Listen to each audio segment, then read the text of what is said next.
Hello and welcome to the BNB show. My name here is Brandon. This guy over here to my left, that's Brendan. Seahawks, Brendan Nelson in the house, as he does here on our Thursday show. Brendan, it's good to have you on in here as we are inching closer to the season. Good to be here. Thank you, Brandon, for having me back on. Well, we got quite a bit to look at in various different little areas, even though it is a preseason game where you don't typically always have as much to go through. But we've got some recent Seahawks news, rumors of background stuff. And then right now, today, Brendan, actually breaking news. I know we both covered it on each of our channels, just giving kind of a quick scope over of this trade. It's not certainly a ground earth shaking trade in that respect, but as we're a couple hours after the trade, do you find yourself sitting as the Seahawks flip a player in Michael Jackson for Michael Barrett, inside linebacker, seventh rounder last year? Right. So obviously, this was something that we spoke about, trading a cornerback to clear the logjam. And maybe I thought we were going to get a draft pick out of it. I would argue this is probably a little bit better than that. But the idea was we've got too many cornerbacks that need to play, that need to make the team, and not enough spots to play cornerbacks. You're only going to get so many cornerbacks on the field at once. And Mike Jackson was a guy who we only had 1 year of club control left on. He was, I think, very clearly not going to be here next year because we're going to have to pay Woolen or Witherspoon or maybe both in the very near future. I just don't think we can make that work. So yeah, you trade Mike Jackson, who is a pretty good player. I want to stress that very much. I think Mike Jackson's a pretty good player. He did some good work here. It wasn't all great, but I think he did good stuff here. And we addressed this position of clear need, linebacker. It is the position that we always talk about is like the depth is very, very thin. And one injury could completely sink that position. Like we have very little going on there. And I'm not saying that changes radically with this trade, but you do get somebody who is young, rookie, hasn't played the NFL yet. You get somebody who has a connection to Mike McDonald because Mike McDonald was his DC at Michigan in 2021. And you get somebody who, and I think people lose track of this when they're evaluating this trade because on the surface, yeah, Mike Jackson's a better player than Michael Barrett, but you have 4 years of cheap club control on him. He's on that rookie deal for 4 years at about $1 million a year. So to me, it's a really good trade just on that level of it. You take care of a lot of different things you needed to do at once. You clear that little bit of cap space. You get somebody you have more control over going into the future years. You remove the need to cut a potentially talented player. Like if you were going to cut Mike Jackson, which I don't know if we were, but if you were going to cut Mike Jackson, now you get something out of it. It's a pretty big win all around, I think. I wasn't a big fan of Michael Barrett. I did evaluate him a little bit pre-draft. I wasn't a big fan, but I don't need to be a big fan. Something's better than nothing, and we got something out of it. Yeah, he's got some NFL traits and ability, maybe not as far as you would go to potential stardom, but he certainly fits in here at the NFL level. And, there's a way you've got to use him. I think going to this defense in the Ravens, like the defense he played with in Michigan, is kind of the exact style of defense he has to go to find success. And that's going to help him out a lot. He's really downhill in the film that I remember watching with him, Brendan. And as long as you can keep him in that downhill functionality of playing and not trying to have to read and react things and think things through a lot, he can be really good in that role. And as McDonald has shown, he understands how to use guys in the right roles and put them into that position to succeed, to doing what they do best. I think there's a good chance here, Brendan, too, that with this, might have been a chance here Michael Jackson didn't even make the active roster this year, because I still do maintain that I think that this was going to come down to either you're going to have to keep Michael Jackson and cut one of the Auburn corners, or you'd have to cut Michael Jackson to keep both of the Auburn corners on the active roster. Oh, you're muted. I'm sorry about that. D. Williams is entering the conversation a little bit here as well, right? I mean, D. Williams is a guy who is making a push for a roster spot. You've still got Artie Burns lingering. So you don't lose that much here. There are other guys that you could put on this roster in place of Mike Jackson, who maybe they're not quite as good as Mike Jackson, but it's close. It's competitive. It's reasonable. So I definitely see the upshot here. Don't get me wrong. Mike Jackson was a good player. People are way too hard on him sometimes, I think, for things that are not really in his control. Mm. But at the end of the day, there's just a logjam at that position, especially if the Seahawks are planning on going, 3 safety looks a lot this year, because there's been talk about that because Kayvon's looked so good that we might see a lot of looks with Jenkins, Love, and Wallace on the field all at once. And if you do that, then there's even less of a need to be super deep at cornerback. Yeah, it is true. It is very true, and I think that could have been the way that they flip the scales on this. It'll be interesting the way they do keep it though, because it's, in my eyes, you got Woolen, Witherspoon, and Brown. That's 3. That gives you a stack of 2 others that you can keep beyond that. I know we've said maybe they'll keep the 6 here, maybe they'll keep that. We'll see which way the 53-man roster settles out, but it's a tight numbers game. And you didn't want to have something happen with Jackson where you basically lost him for nothing if you did release him. This happened to us with Melton a couple of years ago when we lost Bo Melton to the Packers because the receiver core was so stacked and we couldn't find a creative trade like this to get this to happen. And I think you were able to locate that here and now, and it's just makes it all that better of a trade that John found this creative solution to this in a way. And like you say, I think, and I agree with this, Brendan, it's better than a 7th round pick because it's not coming down in the future. It's actually happening right now. Right. And it's when I talked about trading Mike Jackson, the compensation I suggested was like a 6th round pick in next year's draft, which is basically what we got, right? Because the common rule of thumb is if you push a pick out by 1 year, it loses 1 round of value. So getting Michael Barrett now is kind of like getting a 6th round pick later, because Barrett was a 7th round pick. And by the way, when I looked at him pre-draft, I did evaluate him as being about a 7th round value. So I think they pretty much got that right. So yeah, we pretty much got the appropriate value for him. Some people were feeling like we should have gotten way more than that, but cornerbacks tend to be kind of a dime a dozen in this league. They don't go for that much unless they're stars. I think that quite often NFL fans kind of get caught by surprise when they see how little trade value a player has. But when you're a veteran and you're getting closer and closer to potentially getting a bigger contract, when you're getting to the age where you're clearly going to be past your prime, or you're not that far away from that, you lose a lot of value compared to even a very low level draft pick, a very low level pick that is still young, that is going to have that 4 years of really cheap club control. So getting anything in that regard is actually pretty impressive, and I'm pretty happy with it. Me as well. I also think there's something to be said for the fact that he's more of a really zone-based corner, a good tackler and a zone-based corner, and not a bad player at all. I agree with you there. Just he's also not really a man corner. So this defense is going to ask its guys, if you look down the line now, kind of from the front to the back end, guys on this roster, all of them have a background of playing both man and zone.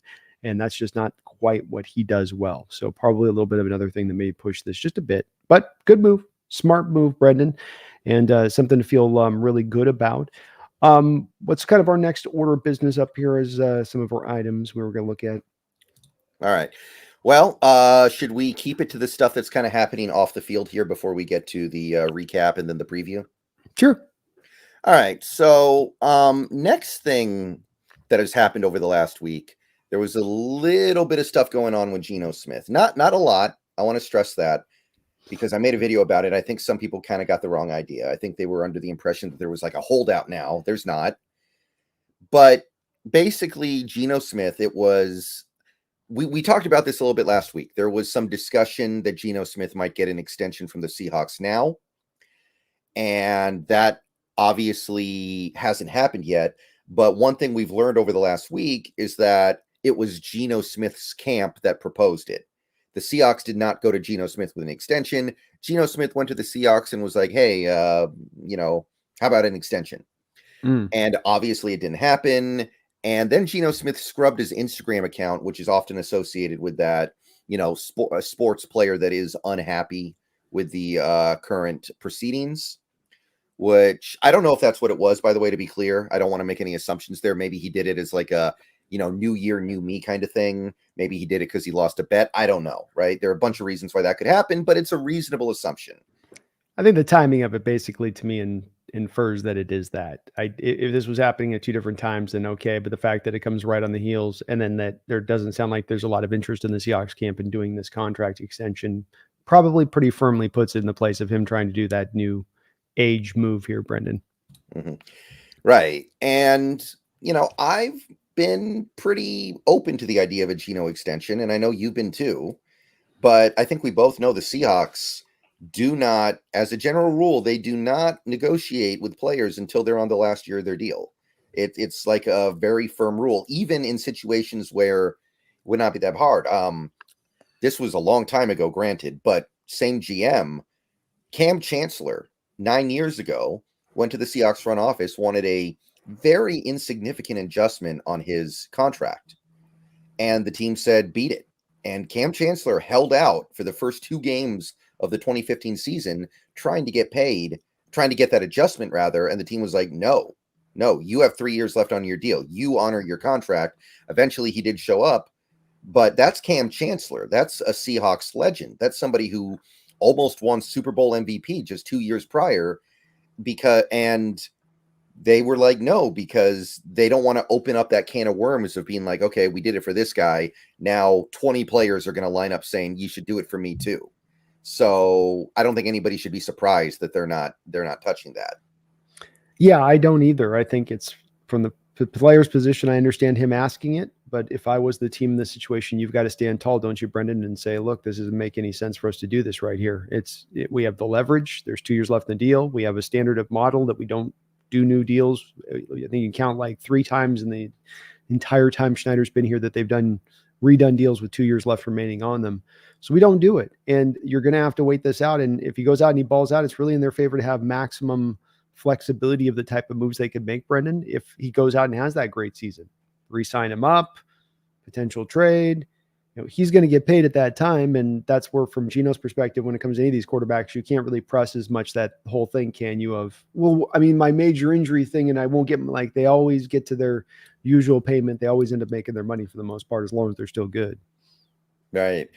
And again, I want to stress, I'm not closing the door on this personally. I still think a Geno extension might make some sense, but what is Geno's motivation here? So I see something like this.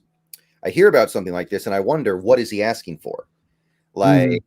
Because if you're going to get an extension with 2 years left on your deal, the only way I'm doing it is if you're willing to work with me here. You got to compromise big time, or else what's the point?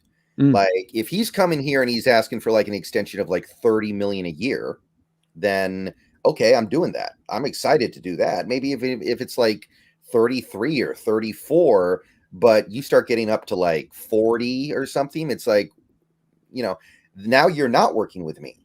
What if he wants to get paid like what Kirk Cousins got paid from the Falcons?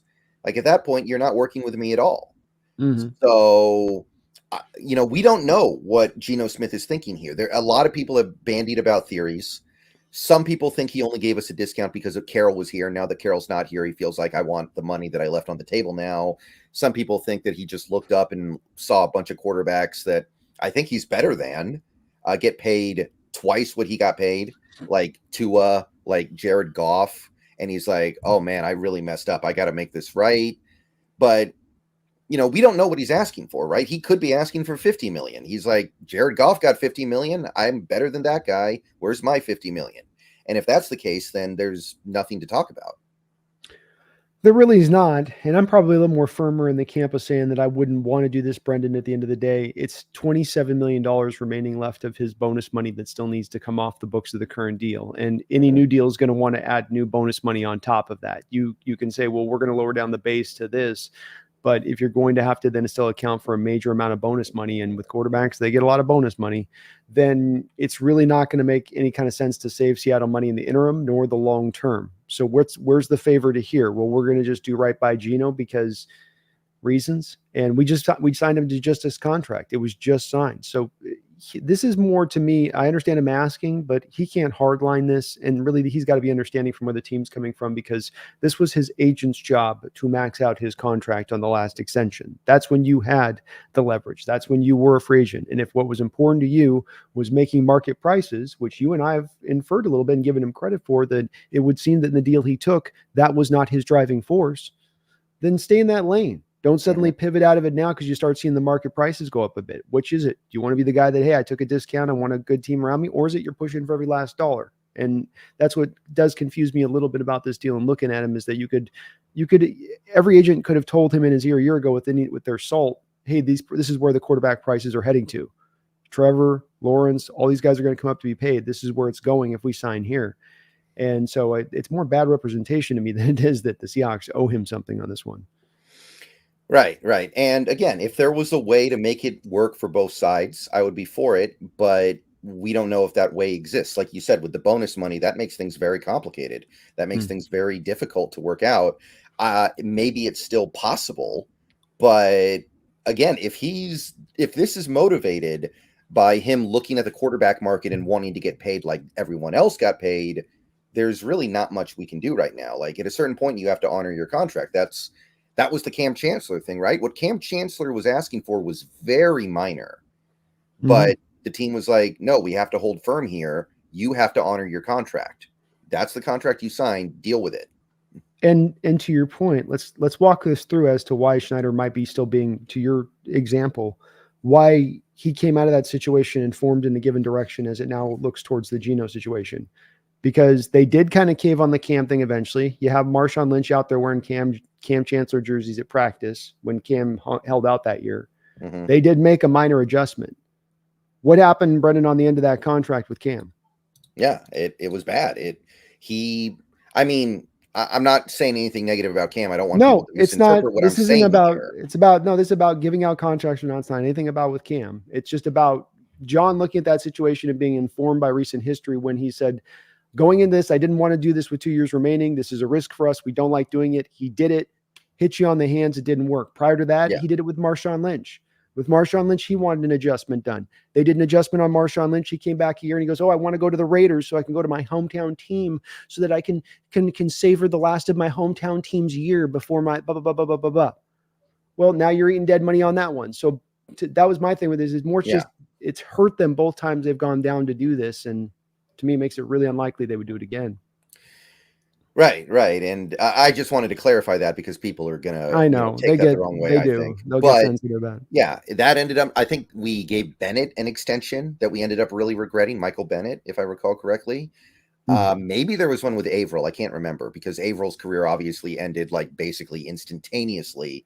There might have been some dead money there. I'm not 100% sure on that one.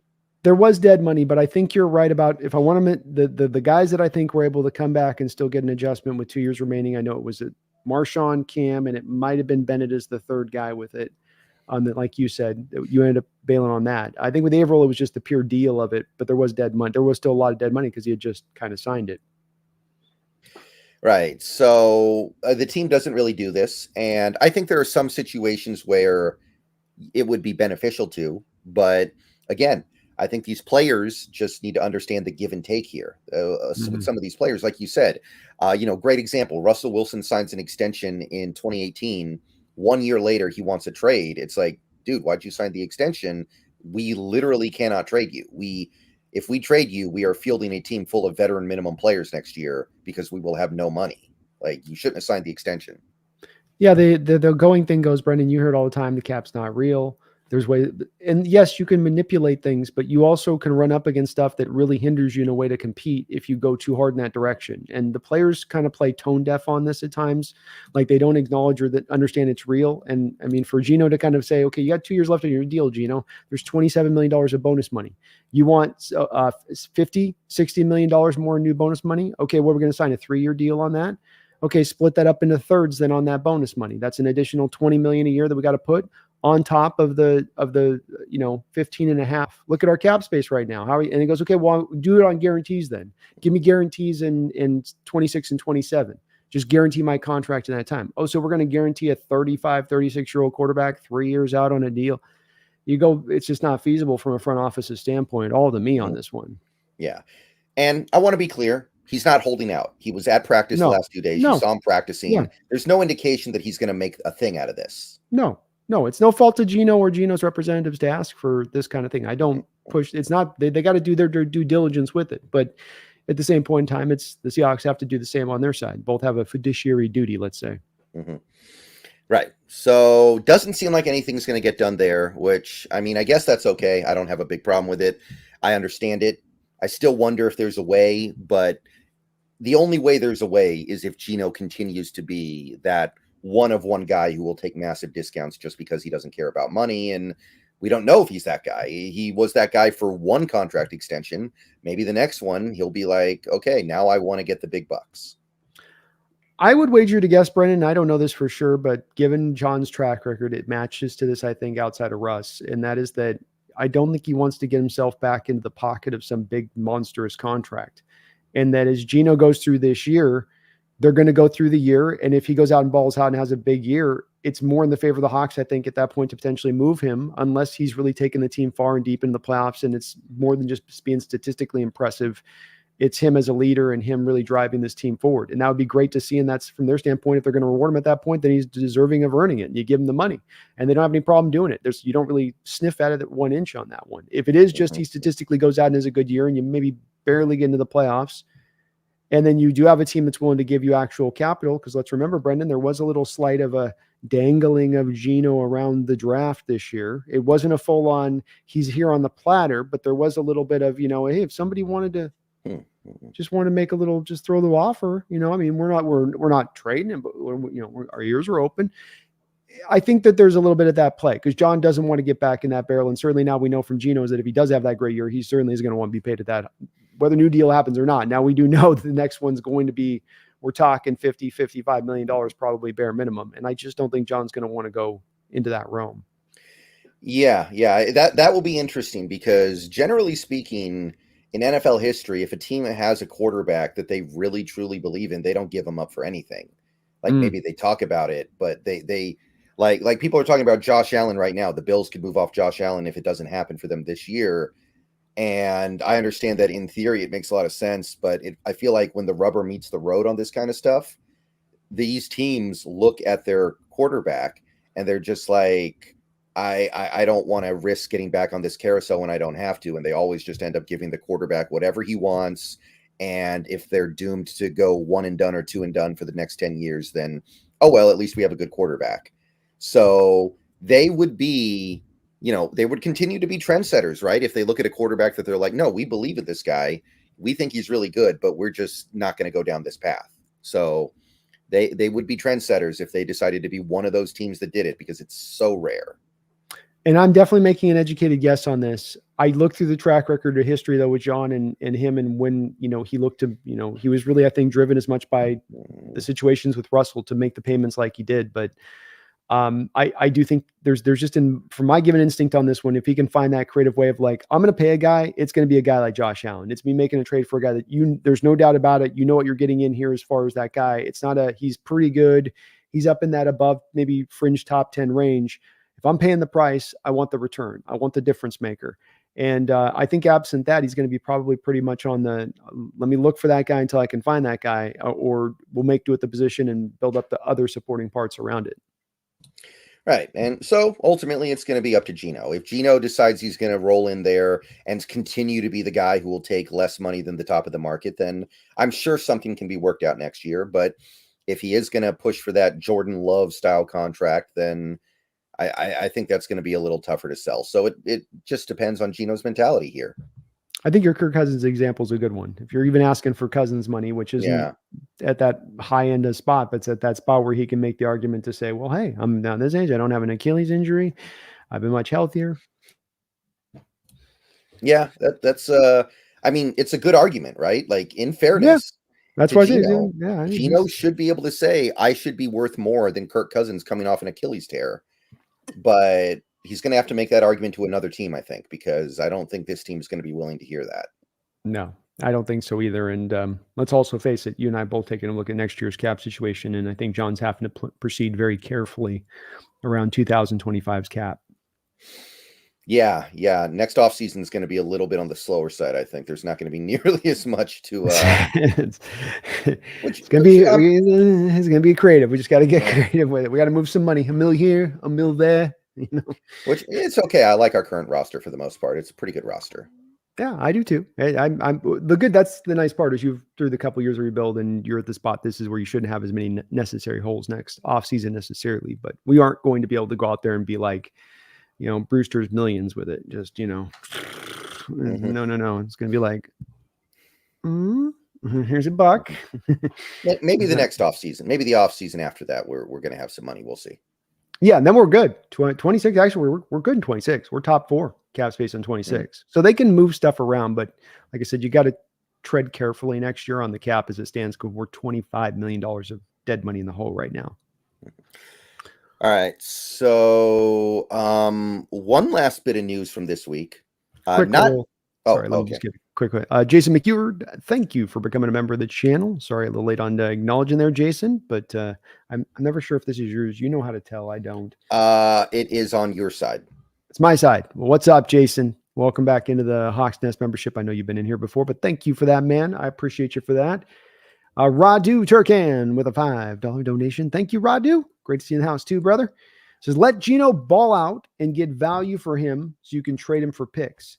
Geno will not be playing here for 3+ more years. Yeah, and this is the thing that I talk about. If he does actually ball out, if Geno actually balls out, do you as a team have the balls to actually still move off of him? Because again, throughout NFL history, how many times has a team had a quarterback that they truly, genuinely believe is really, really good and still they've moved off of him? Some people would say Russell Wilson, but I think in Russell Wilson's case, we didn't believe in him anymore. I think that was what motivated that. Yeah. Maybe Joe Montana, but he was so old at that point that I think there was also a sense that they didn't really believe in him anymore. He had the back injuries, those backs. It's like, is it good today? Gone? Is it good today? Bad tomorrow? It's like, they probably had a bunch of like MRIs they were looking at, or it was like it was being held together by like a wispy parts of the spine thing. Yeah, and Brady, I actually don't think they believed in him anymore because that last year in New England, he was not very good. And that New England offense was really bad. And I think they genuinely were like, he's done. Let's move on. Maybe they were wrong, but I don't think they really believed in him. I'm trying to think of other examples. No, I think you're right about, I mean, I don't know if, like the Lions in their case, I don't know if they definitely didn't believe in Stafford or if that was a matter of they just said, let's do right by Stafford and let's, go. I think that Carson Palmer back in the day, moving on from the Bengals, I think they still liked him, but he didn't want to be there anymore. But it's to your point, if you go through 45, 50 years of football, this has been very infrequently done. And you're right about that as being, this is just not something teams would do. You usually want to reward the player, especially a guy like Geno who has been good that way. It does come down to the bottom line of, though, how much he wants to drive that price. And I do know that I think one of the things with John that was a frustration in dealing with Russ on the negotiation side of it was just how hard they did drive to make sure those prices were at the high watermark that they were. There just was not a lot of pivoting room there for John.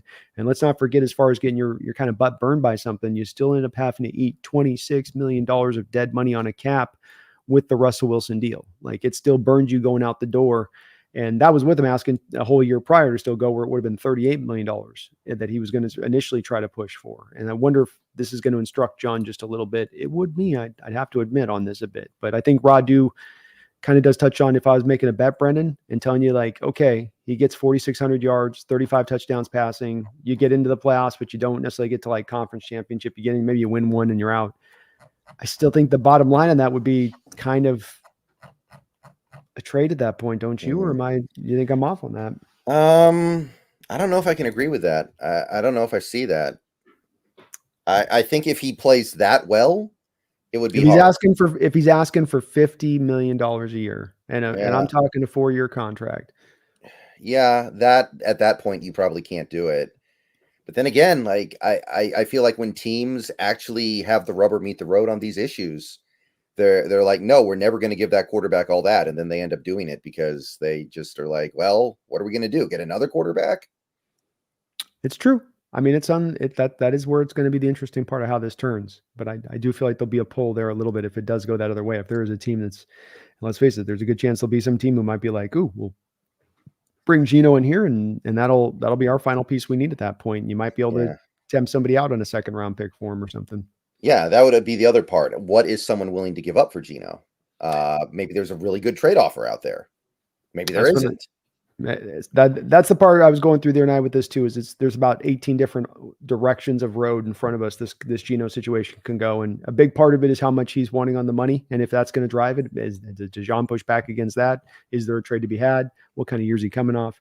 So many factors, but I think it's best for the Hawks because of that, Brendan. Bottom line, it's best for the Hawks to allow for that flexibility of this situation, to not get pushed down a road right now that they have to decide on, and actually let these factors play out a little bit more so that then they're able to make the best decision at that time a year from now. Right. Radu, thank you for that $5 and another $5 donation. I really appreciate that. It says, getting a decent quarterback like Geno is not easy to get in the draft right away, but at what point do you pull the plug? We're going to have to draft eventually. Well, I'll let you answer first on this one. Well, that's the thing. Like, I don't think you pull the plug until you feel like the plug needs to be pulled. Historically, you don't pull the plug until you actually see legitimate signs that the quarterback isn't all that anymore. So I don't know if it's that. And also, this QB draft is not. It's not like this year. It's not. There are 5 guys. You got Carson Beck. You've got Deion's kid, Shadur. You've got Quinn Ewers. You've got Jalen Milroe, and then you've got Cam Ward. Those are probably your first rounders. Maybe the what's his name, Connor Wigman can move up there, and Riley Leonard. Yeah, those 2 guys are the last. Yeah, maybe somebody's mentioned the Penn State kid. I got to look at him. So. Oh yeah, Drew something, I think. Drew Allers, not Allers, but something like that. Yeah. So it's not great. And one thing I will say, so many quarterbacks went high in the draft this year. Maybe next year, a lot of the teams picking at the top won't need a quarterback, and that could push quarterbacks down. Like, who do you think is going to end up with the number 1 overall pick this year? Like, it could be Minnesota, right? They would need the labor in the clubhouse because they got all the factors, right? They've got a tough division, and the team's kind of already beaten up to hell. So that'd be a team that would probably jump out to me and be like, that's probably your leader there at the clubhouse. I don't think they're taking a quarterback number 1 overall because they already just spend a high pick on a quarterback. Carolina, maybe, but that would be one. They made a monster investment into Bryce Young. I don't know if they bail on that after 2 years. I think Denver has the potential to be really, really bad. They wouldn't take a quarterback unless Bo Nix shatters his spine. It's true. A lot of these teams, well, Raiders would probably take a quarterback. Yeah, Raiders would be one of those ones that probably grab. So, but there's not it's not a ton like this was this last year. That's probably what set up those 6 quarterbacks going. To your point, is the need of all those teams for a quarterback. It wasn't simply they were just first round rated, valued, and great. They got sold on them, but it was that pull of we'd like to get a quarterback in here too. Mm-hmm. Yeah, so that's what I would say about this class. Maybe you end up getting one of the guys you like, but I mean, the best case scenario, realistically, I still think would be, Quinn Ewers is there at your pick, or Jalen Milroe, or Cam Ward. I'm not sure I really like any of those guys as a first rounder. So the opportunity might not be there. Yeah, I mean, that's going to affect a little bit of it. Radu, I think when it comes down to this is why I do say we give it this year, because there was this huge push, I know, in my stream the other night, Brendan, and I think that there's a real, and it's probably as much because Geno's starting to push this out now into this sphere at this time, in this moment. He's decided to let's make this the center of attention moment as we're about that, which is kind of why I'm a little not soured on Geno with this, Brendan, but it's also give me a break. Let's just get ready for the season here. I mean, this, you handle this in the off season if it's that really much of a point of a push. The Seahawks need to let this play out, Radu. And that's why the other night I was really hesitant, and I'm still kind of hesitant on this, saying let's come to a firm conclusion on the Geno Smith situation right now, August 22nd, 2024. Why? Let's instead see what it does. Let's see what it does in this new offense. Let's see if maybe he fits into this and he takes off, and maybe they push to a conference championship. And I'll certainly be one of those people, if they're really out there making that kind of noise, they'll say, hey, yeah, let's get him onto a contract extension. Part of my support for Geno here in the long term is saying I'm open to him being a long-term guy, I will say, is the fact that he has taken a discount prior. So if he's in a different lane now where he's no, I need to be one of these guys at the top, I need to be shown my respect, which I always hate when then I'm going to look at it a little differently. I got to be honest with you. And I do think that John Schneider is going to look at this on differently as well. For some of the reason, Radu, and thank you for the triple donation, Radu. You're very kind. I really do appreciate it on that. But for the same reason of the question you posed in this next donation comment, was Russell Wilson considered a top quarterback prospect? Depends on what you consider a top quarterback prospect, right? No, not really, because he didn't go in the first round. My man went out into the third round of a draft, so he would have been more of a tier 2 guy. And this is a little bit of why I continue to say, when I look at John Schneider and his approach to the situation here, Brendan, it's not just instructed by go get quarterback and draft. It's also instructed by 15 years, isn't it, of his baseline. And his baseline is not necessarily one of making the priority at the forefront of what I'm doing, jumping up into a draft and going and getting this quarterback here. And if anything, with the quarterback situation with Russ and taking him in the third round, after you paid Matt Flynn, after you still had Tavares Jackson still on the roster, he'll more attack it like a numbers game than anything else. And that's also the backtrack to the Packer way of how he used to ran it over there. So that's where I think sometimes, in my opinion, there's a bit of a divergence between the way sometimes the fans see the quarterback position with John Schneider and the way I think he kind of sees it, which is that it's not in that same emblem of what most modern fans will look at of go get that guy, go get my guy, jump in that draft and go get to that. And I think from him, he's going to be more of, I don't want to spend that amount of money anymore.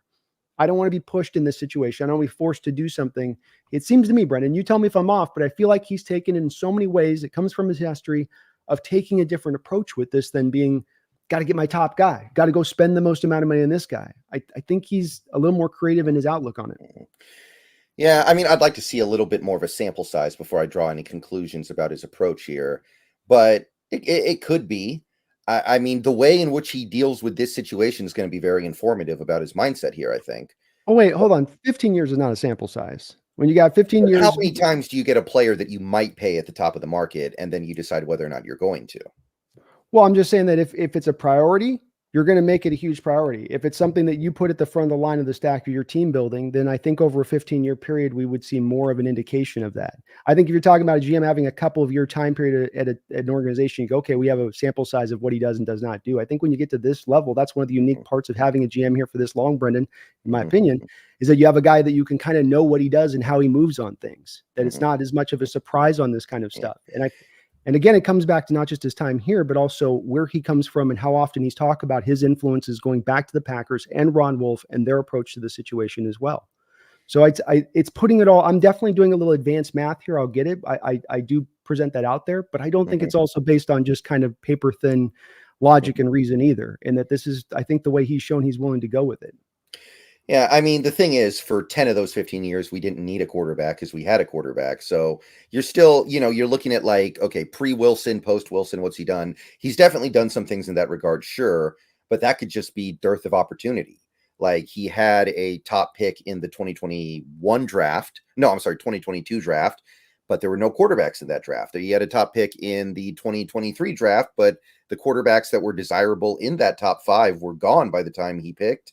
So again, it could just be like circumstance. He could just be a victim of circumstance here, and he actually really wants to get that quarterback. I don't know, but well, I think it's a pretty common thing. I think you'd say, and I'm not on that. If you have a GM that doesn't have a quarterback that's there and he's coming in the door, for instance, within the first 2-3 years, that guy, by and large, as a general manager, is going to make some move up in the draft to go get their guy, or they're going to go out there and spend money big on the market. And they didn't initially.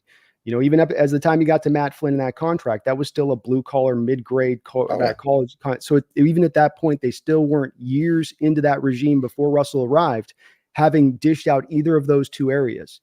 So you have that, and then you also have this time period after Russell leaves where everybody in the fandom, everybody nationally, pundits from the East Coast to the West Coast were screaming for Schneider the past couple of years to jump up in the draft and take one of these guys. And he didn't make it that priority. It's no small thing. They were 5 overall, and you mentioned, well, a couple quarterbacks go ahead of us, but if he wanted to throw some king's ransom at those guys, he could have gotten up there, like the Bears got from the Carolina Panthers for the Bryce Young trade. But he didn't do what the Carolina Panther general manager did. And that's where I think there is that track record here of I go down this road, I'm going down this path. You can see what I'm doing. You can see my approach to it.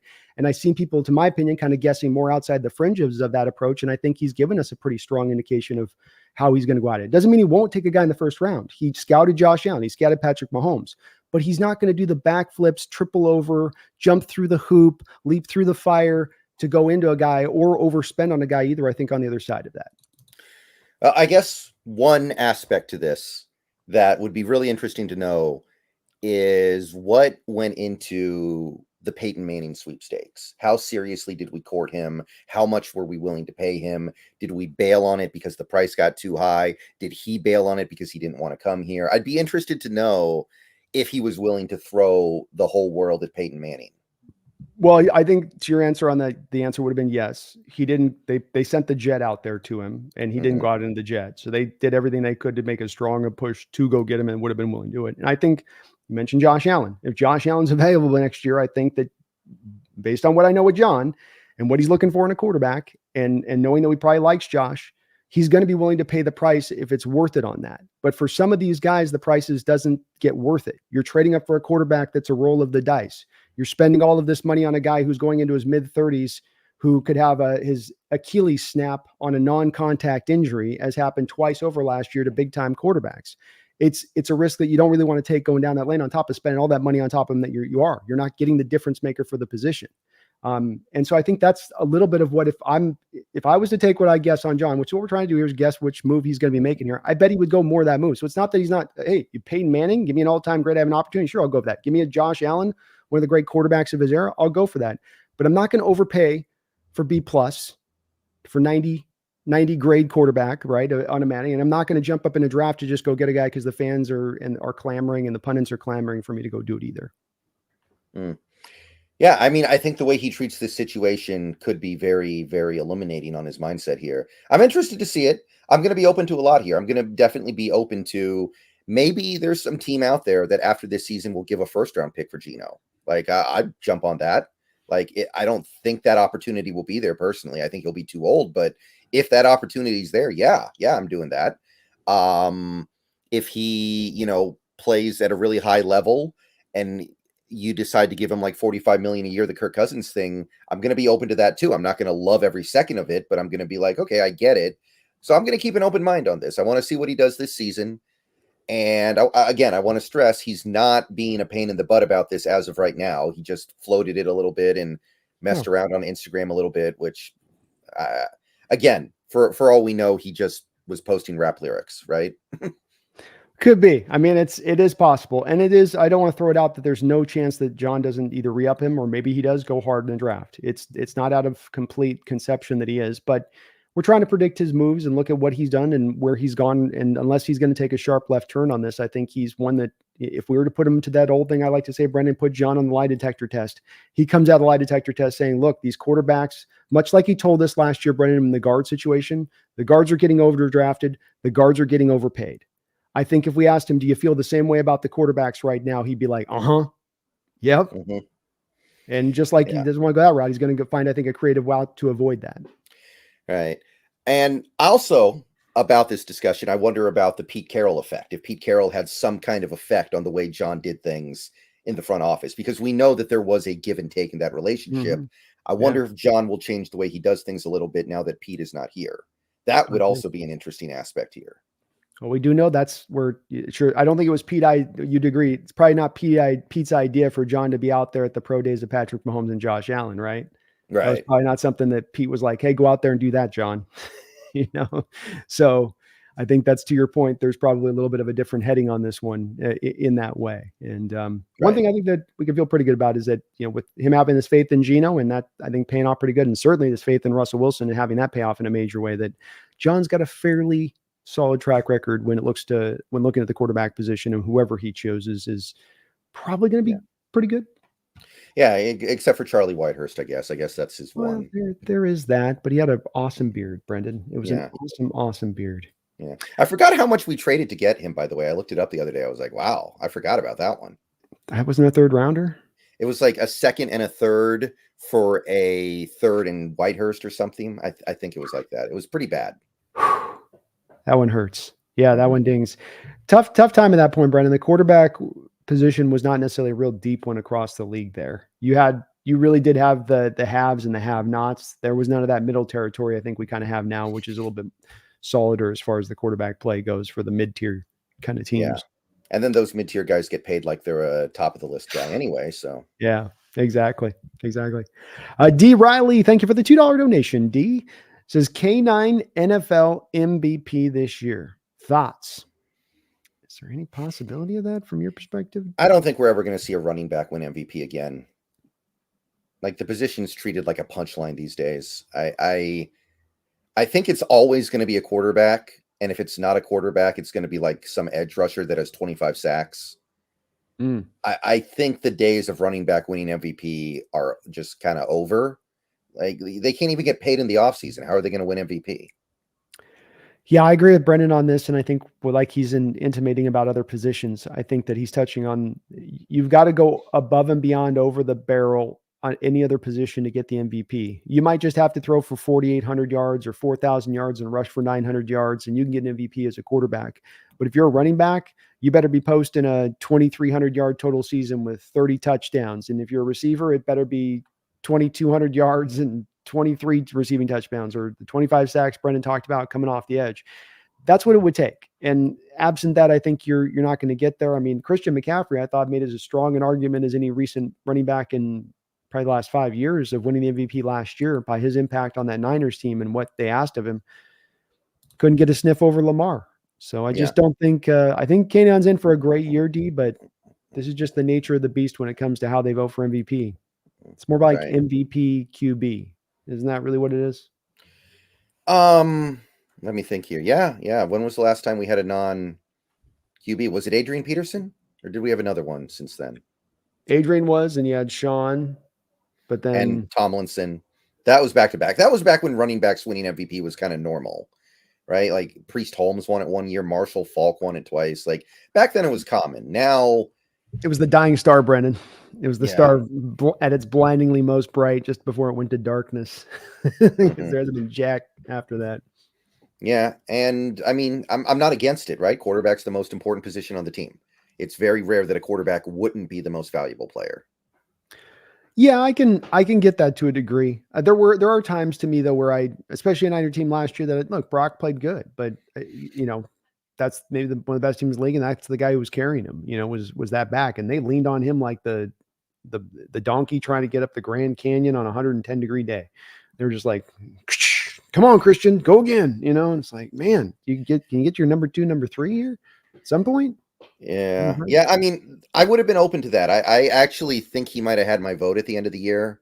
I remember kind of being, it was weird to me that a quarterback that didn't even throw for 3,000 yards won MVP. Like that to me was like, man, can we roll it over like a golf game, like skins where you roll it over to the next hole? Can we just count next year for 2? It's still ongoing. Still to be TBD'd on this one, but he will have a great year to me. I've got him for 1,500 yards, 15 total touchdowns, 15 total 100 yards, 15 total touchdowns. You in about the same territory for Walker? I think I'm a little bit less. I'm a little more optimistic about Charbonnet eating into that a little bit, but close, relatively close. Okay. And we've also got some depth there, man. McIntosh is fun. He's had a really nice preseason so far. The team seems to really like Helani. I don't know if he'll play very much. He probably won't, but there's some, and we're going to throw the ball a lot too. Like realistically, there's one ball and a lot of mouths to feed. I say we'll probably be up around that 65% minimum as a passing rate versus run rate, and that does mean a little less for the running backs to have to be able to eat there. But he will be effective no matter how many touches he does get. D by my Brendan and my standard on this one, and I do expect that from K9 this year. So hard to get that MVP though. If you're at another position, it's just the way that the voting's gone. Kasra, thank you for the $5 donation. I appreciate for that. Kasra says, I don't know if it's just me being biased, but Geno has a 78 and Spoon on 80 on Madden is crazy to me. Seahawks are always getting disrespected by the media. Who cares about Madden anymore? Don't play Madden. Play other games. They got a 2K mod now, I guess, on Steam that I'm going to go check out, Brennan, because I guess they update it with modern players, the 2K game. I guess the presentation's still better. It's still like, so I think I'm going to go check that one out. But yeah, Madden's never given us, I think like DK, they've got it like an 88 or something, or I mean, everybody across the board's pretty low, but they've always been kind of at that spot. They do. Yeah. Yeah, I mean, the ratings are always going to be a bit off. I mean, nothing's worse than NBA 2K, and they gave Bronny James a 68. Like, that, nothing Madden does will be worse than that. He should be like a 28. So at least you're not that, but yeah, Madden, like, who cares? It's not even the best football game out there right now anymore. At least that's my understanding. I haven't played the NCAA thing yet, but I heard it's better. Yeah. The other thing too, Cosworth, with that is you can always, in the dynasty mode, you can always adjust the rosters and you can make them to what you want them to be and then start your fantasy up that way or start the dynasty up that way. And then I would always do that when they would always do that back in the day with us because I'm like, these are dumb. They're not accurate. Ding, ding, ding, ding, ding. he's got more speed than that. So that's what I always do with it. But it's always that way, Kazra, and it's been that way for years with Madden. I can't remember last time I had the game come out where I'm like, oh yeah, these grades seem legit to me with what we got. They always seem a little low. Not bad low, just a little low. Just a little like Spoon 80. Top 3 rated cornerback last year. It's 80. Mm-hmm. Thank you, though, Kazra. Big Boy Jess, thank you for the $2 donation. Do you think nose tackle Cameron Young is making the team? Where's Waldo on Cameron Young? I think he will because we need a nose tackle. Because apparently, which I thought this was a possibility going into the offseason, Jaron Reed is being looked at as more of an end. I had a suspicion that he might be too small to play nose in McDonald's defense, and it looks like we're not going to be using him as a nose. I've actually seen more from Byron Murphy as a nose this offseason than I have with Reed, but I think that you've got Hankins, right? You've got a little bit of Murphy, maybe we decide to play him at nose a little bit. I think you need Young there to bridge the gap. I don't think you're getting enough snaps out of just those two guys at nose. We'll see on that. I'll be interested to see if they do really make that change with him over there. The last couple of games when they've had Jaron out there, he's the nose. He's the starting nose for you. Mm-hmm. At least that's the position. They may bump him a little bit, but that's where they've had him. Cameron, I think, is injured, though. I haven't seen him on the field at all. He's not on the ratings for PFF, so he's not playing currently. So, that's where I'd wonder, where's the injury at on him? How long away is he at on it? We haven't heard any really updates with it. And he's not been practicing, I don't think, throughout training camp, if I'm not mistaken. Maybe he got a little bit of some time early on. So at this point, making the team, maybe, but probably on IR. And then how long is he on IR? That part's hard to tell. Yeah, I mean, that's the thing too, right? If he is injured, like seriously injured, you don't need to use a roster spot on him. You put him on IR and like I don't think we're going to lose him one way or the other. I don't think we're going to cut him because we think he's bad. I think it's too early to make that evaluation. Yeah. And it's also hard just because he hasn't done anything, so we don't know where, he kind of stands. But yeah, hard to definitely, I would say right now, if he's healthy right now, I don't think he's kicking off somebody we think who's going to make the roster and necessarily at that point. I think he makes the roster, but I think it's the health thing is the big push on this, is that he'll be at least the first 4 weeks of the season. I'm estimating, because we're not hearing much about the injury situation with him, that's going to maybe be a little bit longer than that, especially the fact he's not practicing at all. Thank you, though, Jess. Appreciate you. Kosra with another $5 donation. Kosra, thank you for the double dip dono. Says, just using Madden as an example of how how we are treated by the media. Our over-under is 7.5 wins. I guess always being underdogs isn't a bad thing. Yeah, if you get out into the national media, I think you'd be very surprised at how many people think that Carroll was an elite coach who was holding propping the team up, and that without Carroll, the team's just going to collapse. A lot of people seem to have that belief, and that's really the only thing that could justify anybody thinking this team is going to be worse than they were last year, I think. I agree with you. I don't understand quite, and I think some of it is that they're just doing this sort of lazy math of new coaches coming in, Brendan, just in general. Oh, a new coach comes in. That means that's always going to take a year to kind of get right. That's always going to take a year to try to And so, yeah, I just think it's with the 7.5 wins. The thing with that causer is that's also Vegas factoring in. Like, that's even beyond the media. That's Vegas, and Vegas wants to be on the right side of this because that's how they win their money and they make their money for the house. But I think that this is just people doing the lazy math, is what I've called it. It's not them looking at the depths of this team, seeing what we have, seeing the talent we've assembled, seeing how it's coming together, tracking it through training camp, hearing about the guys rising to the occasion, understanding the health of the team is really good overall. They're just looking at it and saying, new coach come in, team not good. And and that's where, to me, it sort of takes the fangs out of getting angry about it at that point, because it's like, how angry can you be about somebody that's not going to spend a moment of really looking at your team and analyzing what you really have or don't have in their assessment of it? It'd be like a stranger who hasn't seen the Hawks play at all telling you they're going to have 7 wins or 5 wins or it's a rebuild year. And you go, okay, you've not even looked at the team for a moment. So it's hard for me to get mad at that. They're just coming up with a lazy opinion, and I know they haven't looked into it. And if you hear them talk, Cosper, they never back it up with anything. It's always just, new coach, 7.5, 6 wins. That's where they'll be at with it. Yeah.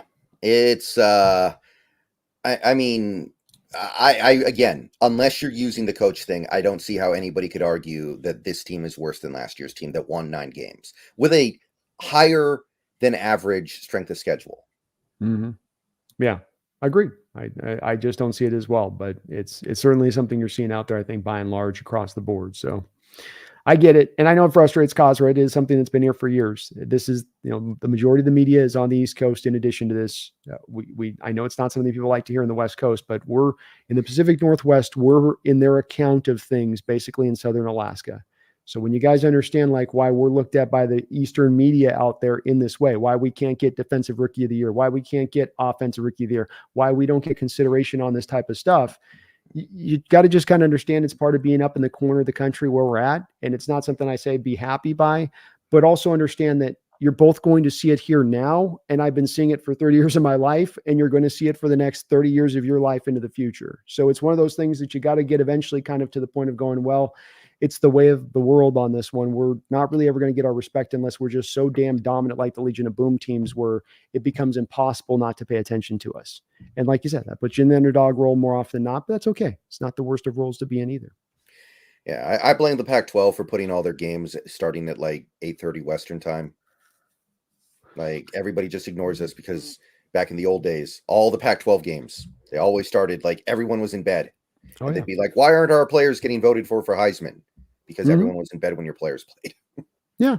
I mean, even our games are starting East Coast 4:00 in the afternoon. It's a 3-hour difference. It's substantial time difference. Are all those media members watching our games, or how many of our games are they really watching? Or are they busy with their family on a Sunday evening? You just kind of go through a little bit and you go, this is just the way it's always been too. That's my thing with this. Is I can track this back to Cosra going and hearing from Seahawks fans in 93 and 94 and 95 and 96, 97, 98, 99 and 2000 when you had Holmgren. And man, they're not talking about our team. And we got Holmgren here and he's doing his stuff. And 2001, man, we still got Holmgren. He's building up. He's building good. Nobody's talking about us in 2001. It's been there for me for decades. So I come to it and I just go, it will never change. That's the part I just want to reiterate. It ain't going nowhere. We're always going to see that bias there. It's on award season. It's in the media coverage. It's going to be in their outlook for us as a team. And it's not something to get mad about. It's the fact with us being in this location geographically in the country. It sucks, but it's just our location. Can't change it. Right. Thank you, Cosper. I appreciate it for that. Radu with the $2 donation says, what is your guys' best Geno performance game? I think it has to be that first Lions game, the first year he was the full-time starter, because if we had punted that ball one time in that game, we lose.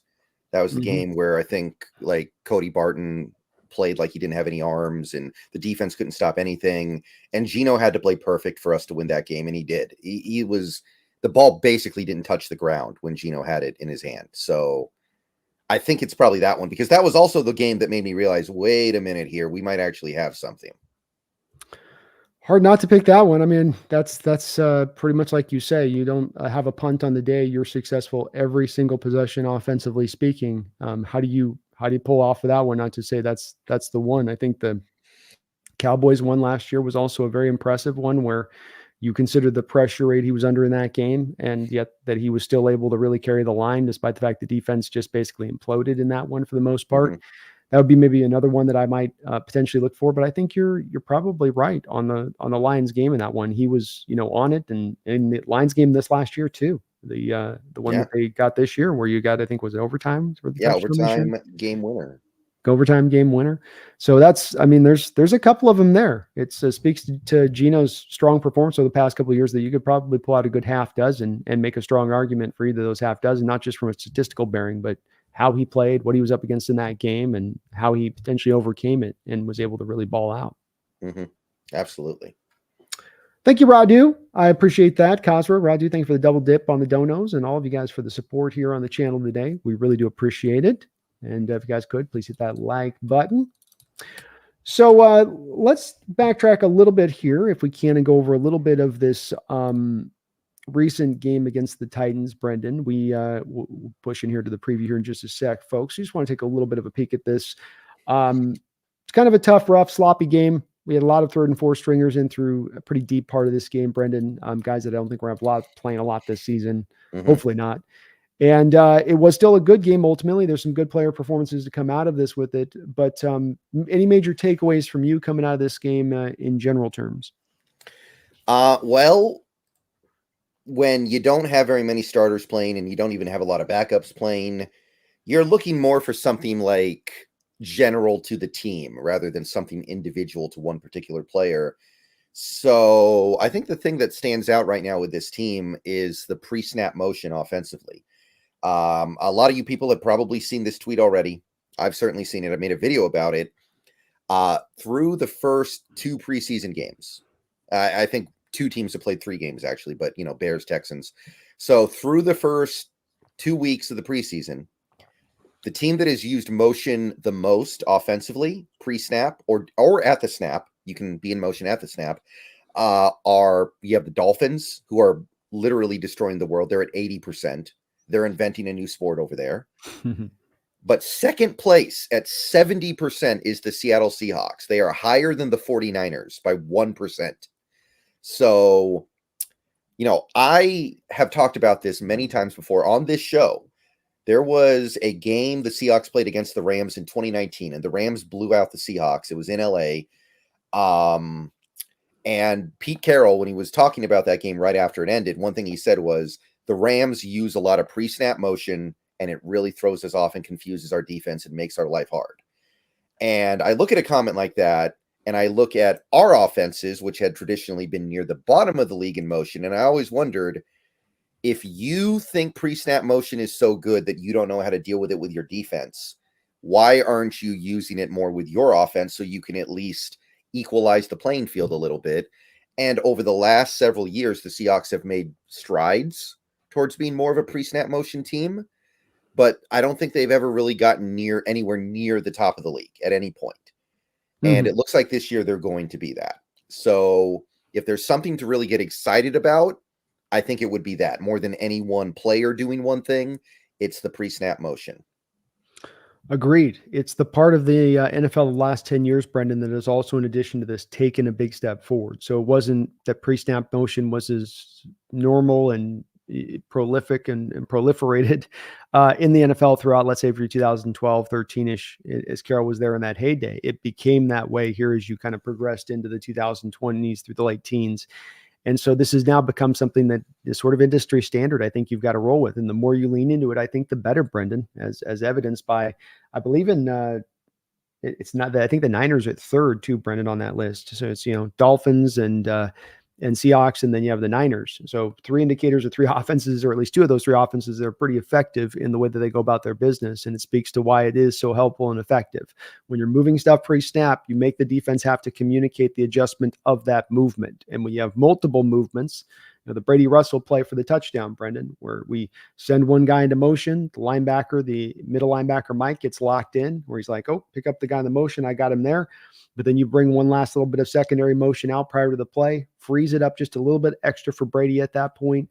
Even the throw to Aesop Winston on the 9 route. You have a cover 2 shell staring you in the face at the start, right? And so then they bring the motion over, which pulls one of the safeties out of the cover 2 shell. So now if you're Sam Howell, it's either going to be cover 1 or cover 3. I've got a single high safety. It's a matter of now whether it's man on the outside. And because I have press on the outside, that's probably indicating to me that I've got man, meaning I know what Aesop can beat his guy one-on-one. I know that safety, if I'm watching the safety post snap and he doesn't drive hard on the 9 route, I know I've got an opening there, right? There's a little bit of an opening there for me to put it in kind of the honey hole spot. And when you watch the safety post snap and you watch Sam Howell's eyes, his eyes are on that safety and the safety's edging this way while the 9 route's going that way. But it's all off of that initial, you're starting out with the receiver over here in kind of a 3 set, and they're on that cover 2 shell. And the whole cover 2 shell's purpose is to remain in the cover 2 shell before the snap, Brendan, right? Because then you can flip it into whatever coverage you want it to be post snap. But with the motion, they force the hand of the defense to show you what you're doing. And then it makes it a very simple read for Howe, where that's part of why it looks so good for him when he locks in and makes that throw there. He gets the protection, but it's also, he's got such faith in being able to make that throw because the read is so true to him. Yeah. And, motion pre-snap can be many different things. It can be as simple as, like, there was one video on Twitter right before that Aesop Winston touchdown that you were talking about, where they put AJ Barner in motion from the slot going left to right, and they snap the ball as he's coming across the line, and he throws a block on the edge player, kind of a seal block, to open up a 12-yard gain for McIntosh. It's little things like that too. It doesn't always have to be a receiver, doesn't always have to be a running back coming out of the backfield or anything like that. So many different ways to use motion. And defenses have enough stuff to think about, right? Defenses have enough stuff to think about without you putting guys in motion. So it's always going to make life harder for them. You can have a strong edge, man, but if he's starting from that standstill versus that, to your point on that like tight end, if that tight end's moving, Hall was able to kind of take a guy out in this last game, which that's why it was such an impressive play, is because he's starting from the snap dead still, and this guy's moving almost full speed come the snap, and you just crumble him over. But that is a play that more often not will work in the tight end's favor, to your point on this, because he has the momentum working in his favor at the snap. And maybe I'm giving up 15, 20 pounds to that edge, but I'm moving full speed. He's just coming up out of his snap to try to greet me. And I should have a good enough a chance at that point to at least get a little bit of movement. And a lot of times these blocks in those places, Brendan, aren't even about getting the edge moved. Sometimes it's about just getting the hat on the hat, and then the running back's going to be through the hole by the time that guy's going to be able to do anything. It's not about you driving him. It's just get the hat, get yourself positional block for the running back to go past you, and you'll be fine. So yeah, that would be, I think, the most exciting development so far. Because, you look at that game, and the offense, I think, overall looked pretty good until PJ Walker got in there. And, it was one of those days where PJ Walker didn't look like an NFL quarterback. Sometimes he does, but sometimes he doesn't, which is why he's not making this team. And, some people were kind of freaking out about PJ Walker, but he was never going to make the team anyway. So why should we even spend any time talking about that, really? Like, no, he's a reserve quarterback. He's a third string guy. It's the thing I would say that I would like to see with him, Brendan, is he's trying to do quarterback things, which I can kind of understand to a degree. But if you are eventually, God forbid, thrust into a place where you've got to put him on the field and start for any given time, you need to be using your legs.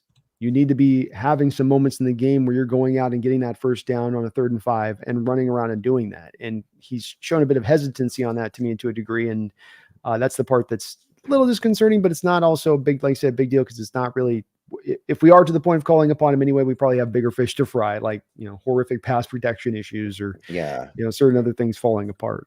At that point, you're looking at Travis Hunter and Will Johnson and Shadur Sanders and Carson Beck anyway. So, there's that. But before he went in there, I mean, I was pretty happy with what I saw. Anthony Bradford, I thought, played a really good game, and he was the one starter who was out there.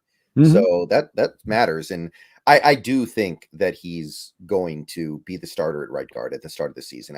I know that they're still saying that there's still a competition there, but I'm pretty sure Bradford's got it. I think he does too. I thought he looked really good against San Diego last week, or Los Angeles. Sorry, I'm still having a hard time with that one.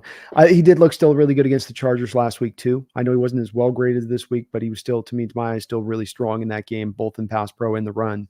And I think that you're right. I think he's set himself up as that starter right now at right guard. Yeah. Brett, who else was there? Oh yeah, McIntosh, I thought, looked pretty good. Apparently he's still having issues blocking, but there are ways around that. There are ways that you can use McIntosh and just say, we won't have you block. Especially because he has such a unique skill set where he can line up his receiver more so than most running backs. So there are totally ways around that. I'm not too worried about that. That 6th wide receiver spot is getting pretty spicy. I guess Aesop Winston had a really nice day. Cody White almost housed one from 80 yards out. Still made a really good play. So I wonder if there's a little bit of stuff developing there where maybe Tariq Young could lose that spot, even though I still think he'll get it because of the special team stuff. That's really most of it on offense. Like defensively, I think the things that stick out right now are Derek Hall, who had another really good game, and I would say Mike Morris, who had, according to PFF, 4 pressures in that game. That was we might be getting something pretty good out of Mike Morris this year. For sure. And he's doing it from the inside outside, which is the nice part about it, Brendan, is he's giving you truly kind of the Michael Benedict sort of role in how he's getting it done. It's not just coming from one or the other. And those guys were the most impressive, I think, on that defensive line from this last week's game. They did hold up well. Going good to see with Mike because it's nice to just get that rotation topped off. It's a good depth right now, good at the start, but if we could just get him in that development, that one extra kind of dog you got there on that line to make it go, that would be nice. And Hall's looking like he's taking that step forward, Brendan. Good against the run, good against the pass, making his presence felt on both areas. Only 23 snaps this week versus 30 snaps last week, but still made the most of it with what he was given. I thought the rest of the defense, Tyrese Knight played pretty good. It wasn't as well graded like last week, but I still thought he played a pretty similarly close to as good a game as he did the prior week. I thought he could have been credit for a couple of other tackle for losses that he wasn't for some reason on certain plays, but he was, I thought, still really impressive. He's really kind of in a lot of ways, more than any other prospect undrafted that we've taken here, been the most impressive guy from where my evaluation was and where we're landing at right now. Yeah, I was pretty happy with Knight as well. I know PFF didn't grade him well at all, but again, there are some instances where I feel like, that's why you need to watch the game. That's why I watch the games. That's why I don't just log on here after the game's over, look at the PFF chart and read that off to a video. You got to watch it too. And sometimes they just miss. Like I think Byron Murphy was graded poorly in this game as well. And I know he didn't play that much, but I didn't see him do anything wrong. So sometimes they just miss. And they were running a lot of that soft zone coverage too with everybody, which I don't think was doing anybody any favors in that secondary or linebacking core, because you had just a lot of just dropping in those soft zones and getting kind of picked apart a bit. And it wasn't the same kind of aggressive stylings we'd kind of seen at times from them with the Chargers last week when McDonald was calling the defense versus especially Scott in that second half. Yeah, I thought it was very interesting that the lone Pete Carroll holdover was calling plays in that like second Pete half. Carroll, like Pete Carroll. He was. I mean, it ain't wrong, is it, Brendan? He was kind of calling it like a Carroll defense almost. Yeah. I mean, I don't believe in coincidences, right? Yeah, I don't either. No, I don't either. Hell no. Yeah. So I would say that those are the main takeaways. There were a lot of penalties, a lot of missed tackles, but most of them were committed by guys who were going to play very little, if at all, this year. Yeah, I think that's about the best you can say about it. It's one of those things where, yeah, there were problems, but the problems are on a lot of guys who won't even make the team, period. Like DJ James was probably the worst player out there. He may not make this team. I'm not convinced that he does at this point because it's so crowded back there with defensive backs. I think Levelston, the defensive tackle, had a bad game, but he's not making the team. So it's hard to get too worked up. But I saw you made a couple of videos about the Derek Hall play, which like his production so far this preseason is really exciting. It is, because he's doing the things that you wanted to hope that could translate from college. Power, you and I talk about prospects. I always harp on the fact that power, if you have that at the forefront of your game, is oftentimes the thing that gets most neutralized at the pro level because everybody's strong. Not everybody's fast, not everybody's quick, not everybody's explosive. I was getting some comments at times in videos and looking at Hall from some folks who are saying, well, he's slow off the line. And this is where you've got to also understand the type of player he is when you look at him. And if you're looking at Darrell Taylor and you look at a Hall, you might go, well, wow, he's so much slower off the line than Darrell Taylor. But Taylor's trying to press that edge, right? He's trying to run off that edge and get off 100 miles an hour off that edge and go as fast as he can. With Hall, he's trying to hit you with power. So he's trying to get his hands into you. There's less of me trying to get up the field and me of more trying to get into your chest and jack you up, forklift the hell out of your butt. And that's what he wants to do. So it's two different approaches. The other thing they're doing with him, Brendan, is he's being aligned out. You have your 0, your 1, your 2, your 3, your 5 technique, right? And then you have your wide 9 technique, which is the outside linebackers that are standing up, where they're a shoulder apart from the tackles in their alignment. That's essentially a wide 9 kind of technique for your edge. They've got him out there even a little further, Brendan, like another shoulder or 2 shoulders further out wide. So it makes him look that much longer, like he's getting to the quarterback. But it's all working together with your defensive line because he's pulling out that tackle extra wide, which then sets you up to run games inside with the defensive tackles. And because it's so much longer, it's going to make him look longer and he's getting there. But you can see how he's a 4.5, 4.6 guy, something like that. He had enough. Pretty good. It was good. It was good enough. And you can see those tackles struggling to meet him at that edge when he's aligned out there, that extra wide. I mean, when you look at it, watch it, Brandon, the next day when he's out there, I mean, it's wide. It's like almost slot city for a cornerback wide. And then he's just barreling down. So He's fine. He's looking great. Good all around play from him. I think Maffe's look good in little spots and stretches. They're not doing much with much of the vets. They've been fine too. So I feel really good about where the defense is at. You do mention DJ James. It is hilarious where scouting reports stick. When we talk about these prospects in the offseason, Brendan, we're turning over and people are going, well, how does that really go? Nehemiah Pritchett, DJ James, you and I go, okay, they can both cover. Tackling, willingness to tackle, want to get off blocks. And then Brendan, go and look at those PFF grades with both of them, and Nehemiah got the coverage stuff up this past week.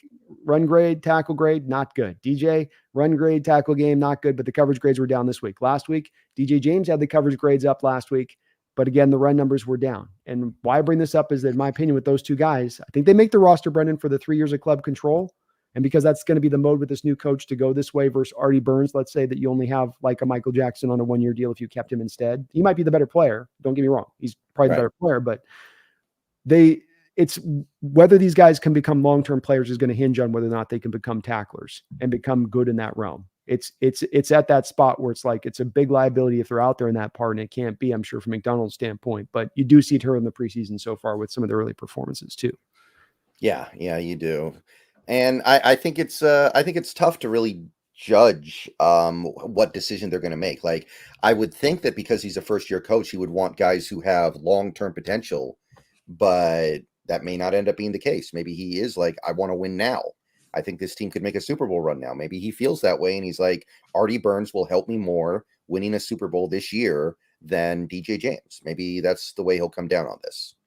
Kind of all depends, doesn't it, Brendan, on his outlook for this season of what he feasibly sees their potential upside this year. Is this a year for me to just kind of learn everything through and kind of figure everything out, and then we're really pushing next year? Or, hey, this team's got a lot of talent right now. Why wait?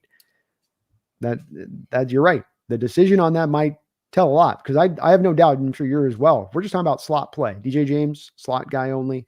Artie Burns, slot guy only at this point, probably. Artie Burns is a better player. I've seen more of Artie Burns to know he's a better player, but he's more expensive. 1 year of club control. It will inform us a little bit, even on that small little bit of a decision with the roster on how they go. And I do think it's a bit of you got to go one or the other on those kind of things. I don't think both of those guys make the roster.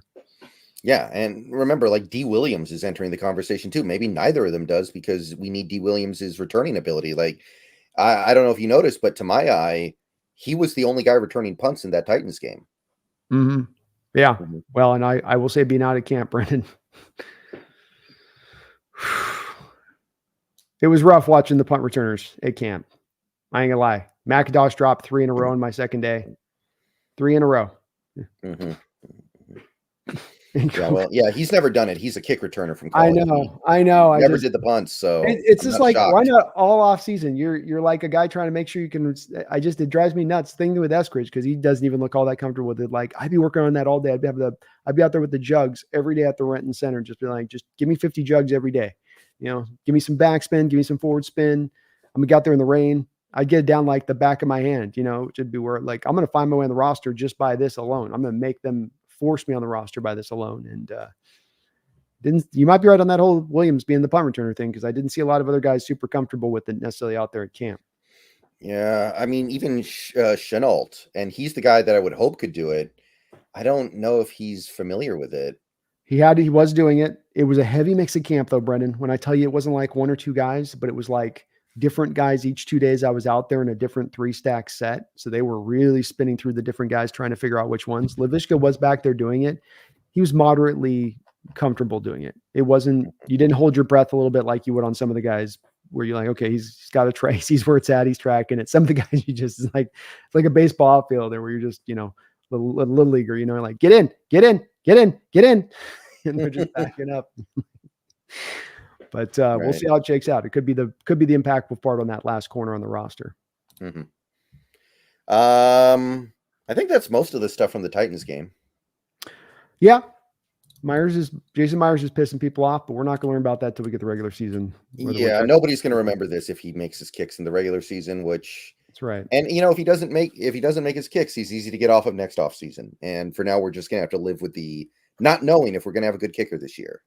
Yeah. Just is what it is with it. Hopefully he's better. And hey, at least he's made his field goals, Brendan. So we do have that. We've got, at least he's made his field goals here so far in preseason, if the PATs have been a little bit dicey. So that was I think that's about kind of all we really had in the game. Like you said, offensive line especially was a lot of real backups in there. I think Oluwatimi probably showed you too, Brendan, why you have him in more of in that backup role now with Connor here. Not that he's bad or that he can't be functional out there, but he's also not really ready to rise either in these performances we've seen so far with him in preseason or what we've heard from him in training camp. Yeah. How about Michael Jarrell, though, looking pretty competent out there, first time playing non-Division III football. I like that. He's held up really well, and the Hawks are going to have a pretty tough decision there where I think it's probably settled itself out pretty clearly with, you obviously have the Fance as your one backup, and I think Stone Forsythe, as your other, but with Abraham Lucas, of course, probably going to IR to start the year, who is going to be that extra tackle you keep? And I would probably say right now, Jarrell's probably likely to be the guy to be that tackle you hold on to the roster at this point. I think Curtis will be more of a guard in how they consider it. I do think McClendon's going to make the roster. And we'll see how they shake out, though. It's an interesting battle there. You've got the Sundell guy, too. He's played pretty well, both moving all around that offensive line. Yeah, I don't think he has a real chance at the roster. He might make the practice squad. Yeah, and I think the cut-down day is 5 days away. So next time we do a show, if we do it in a week, we will know the roster and the practice squad. So these decisions are coming up very soon. Very soon. It's right after that final preseason game that stuff comes down the line. So they want to give those players a chance to regroup through the league if you do get cut. And we'll learn soon on how they're going to play this. And this is one of the more interesting years because we've got finally the depth and the strength here for it to be interesting on that side of it. Right. Before we get to this Browns game, there's one more thing that I just want to briefly touch on here. We now know what quarterback we're playing week 1. We now officially know. Not that I think anybody should be surprised, but some coaches still do the whole year of rookie. You got to earn your spot. The veteran's going to take priority here thing. But we are getting Bo Nix in week 1. We're going to have Jared Stidham on the bench and Zach Wilson on the bench. So, all the middle-aged women in Seattle, be very careful. He's got nothing better to do when he comes here in a couple weeks. Watch out. He's cougar hunting. Yeah. Wow. Yeah. Just, be very careful. He might not be able to throw the ball, but he is very handsome. Sons, lock up your mothers. So it's the right move, right? Bo Nix is clearly the future. And even in the short term, he's probably a better quarterback than the other two guys, I think. I'm a big guy that harps on letting the rookie quarterback sit for a year, Brendan, and that's the way most teams about 90% of the time should be running with it. But this is, to your point, one of those situations where you would say that's probably not as much of a necessity. What did he have? 65 starts at the college level? Right. You have that kind of preparation. You're probably good to go day one on it. And I think it's a good move by the Broncos to do this. This year is really kind of a house money year for them. There's no expectations on them. They can do whatever they want to kind of do on it. And Peyton certainly has the pressure on him to make this work because he's made such a firm, strong move here to pivot off Peyton, to eat the dead money like they're eating. And look, Nix has looked really good in preseason. He's been solid, and he's a guy that we knew was going to be a great fit with Sean Payton in that he really works well on script. You give him a good script, he'll act the hell out of it. He'll give you an Academy Award-winning performance. You give him a B-movie grade script, he ain't going to be able to, chew up the scenery and make it work. And that is what Payton can give him. I think the good part of this, Brendan, as we look at it, is that I did a little bit of a deep dive into since 2019, the recent history of rookie quarterbacks. It was about like if you had 10 games, there might have been like 1 or 2 wins in there, and most of the rest were all losses, including last year. You had McDonald's Ravens defense taking on CJ Stroud in his first. This is the other thing I looked at in this, Brendan, since 19, the first rookie start. So I wanted to look at the first game to see how they did, because that's obviously when the nerves are through the roof. And so McDonald held CJ Stroud to one of his, if not the worst performances last year, one of his worst performances. And they did win that game to the Baltimore Ravens. And he's just, wouldn't you say, not the funnest of coaches to go up against if you are a rookie quarterback trying to read things across from you. Yeah, you would certainly expect him to be able to dial something up to make Bo Nix's life very hard. And if he doesn't, you wouldn't be concerned yet, because it's not like you'd be thinking about firing him after one game, of course, but it would be disappointing if he didn't dial something up to counter that. Yeah. I think I'd be much more nervous in that respect if we had the old defense a little bit and you were going to be giving nix a lot of pure cover 3 looks prior to post snap, and he could read that, and Sean Payton would know that's coming, and Sean Payton could just have Nix hitting a lot of out routes, stop routes, slant routes off that, and then just try to kind of eat you up on that all day, which I think is what Sean Payton probably would have tried to have done if it was that old defense. Now you can just completely try to just discombobulate him pre to post snap, and bring those stack fronts. I mean, the blitz game and all of that too. I think you're just going to try to make life hell on him, and that home crowd's going to be turned up to the nth degree. And it's one of the reasons I like our schedule so much this year, Brennan, is we've had some games set up pretty nicely for us. You've often mentioned going into Denver, September, still kind of hot, like summer. You can't breathe up in that thin air. So it's not the place you want to be. You're over here instead back home, and a lot better of a setup a game for you because of that. Absolutely. Denver always wins their September home games, even when they're terrible. I remember, I think it was Carroll's first year. We went to Denver and got blown out by a team that would go on to earn the number 2 overall pick and get Von Miller. The only time, it's actually only been the last 2 years that Denver has been unsuccessful at home in their September slate games. And they had to give those games away, didn't they? If I remember right, like they had to really that was the famous game with the Colts where it was 12-9 or something, 9-6 or something. They lost that game to Washington. Wasn't there the Texans one? No, I don't think it was the Texans. They won that game barely. That was the game where the crowd started booing their own team, but they eventually won. Last year, they had the game where they got destroyed by Sam Howell in Washington. And Wilson hit the Hail Mary at the end, but failed on the 2-point conversion. So last 2 years, it got away from them. But generally speaking, that's not a place you want to play. No, agreed. And so we got the better one on that. I think this fits well to us for our first matchup, and I'm psyched to see how this looks. This defense, we haven't gotten to see in full too. We didn't mention that about these preseason games so far, but maybe we'll see a little bit this week. But McDonald has definitely kept things on the front side. You know, he's moved the fronts around where you'll have 3 guys here and 1 guy spread out here. You know, run some games up there, but they're not really running a lot of the stack boxes and blitzes on the back of that. Really, they've kept it pretty vanilla. Did you notice those plays on like obvious passing downs where Boye Mafe lines up inside? It's almost like an inside linebacker. Because he's not doing it like he's not walking up like a spinner like Clowney would do. Clowney would walk up over the guard and stand over the top of him. He's actually off ball like a will. You know, he's like a will linebacker there, and then he attacks in. I did. The Chargers play, it caused it too. Because remember last week he was also at that spot where he's kind of over like the slot. So he's as the slot on the receiver.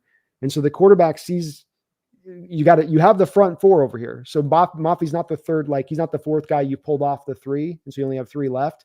You have the 4-man front here, and then Mafi's out as the slot on the play. And the quarterback looks over and he sees it prior to snap, and he's like, oh, my receiver will cook that guy up the slot. But then Kayvon Wallace is driving down over the top to hit the receiver and cause the interception to Kobe, right? And that's where my opinion is, though, when you watch the all-22 over the top, watching Kayvon drive, I think they were anticipating forcing the read to the slot. I think they went, the quarterback's going to look at that, see he's got a defensive end on a slot. He's going to go to their route. And if they run this crosser, which is what it was a deep crosser over the top, we can then have the safety drive down on the route, and you can maybe jump the route, or at least like he did, just knock his kneecap off. And that's what they were able to do. So I like those looks, man. And he seems to fit to it. He's getting pressure with it. Like he's kind of a handful from the inside, isn't he? Yeah. I guess that's our NASCAR package this year. It's probably going to be like Murphy with the one guy with his hand in the dirt, and then Mafe up the middle. And then the edges are probably going to be what? Hall. No, it would be Hall and Nwosu. Something like that. And probably you could move around different offshoots between all those guys. I mean, Hall moved inside to Auburn at times. So they've kicked him, and he's got some experience at that a little bit. So everybody might be kind of moved all over the place. We know that's what they're doing with the defensive tackles, is that those guys are going to be out to the edges. Those guys are going to be 1 techs, 2, nose tackles, 3 techs. Yeah. So that should be fun, right? That's like amoeba defense type stuff. Just makes it all that much harder to read because you're trying to identify guys. And when you start trying to identify this guy, but he's over there, he shouldn't be there. Why is he there? Okay, what does this now mean? We didn't really prep for that. You just make it harder the more you force offenses to have to think about more stuff. And that's what we're giving you, is just more stuff on film you have to prepare for, more things in the moment you have to think. And this is how we get to a place of utter confusion for offenses, and a big part of what makes McDonald's scheme work.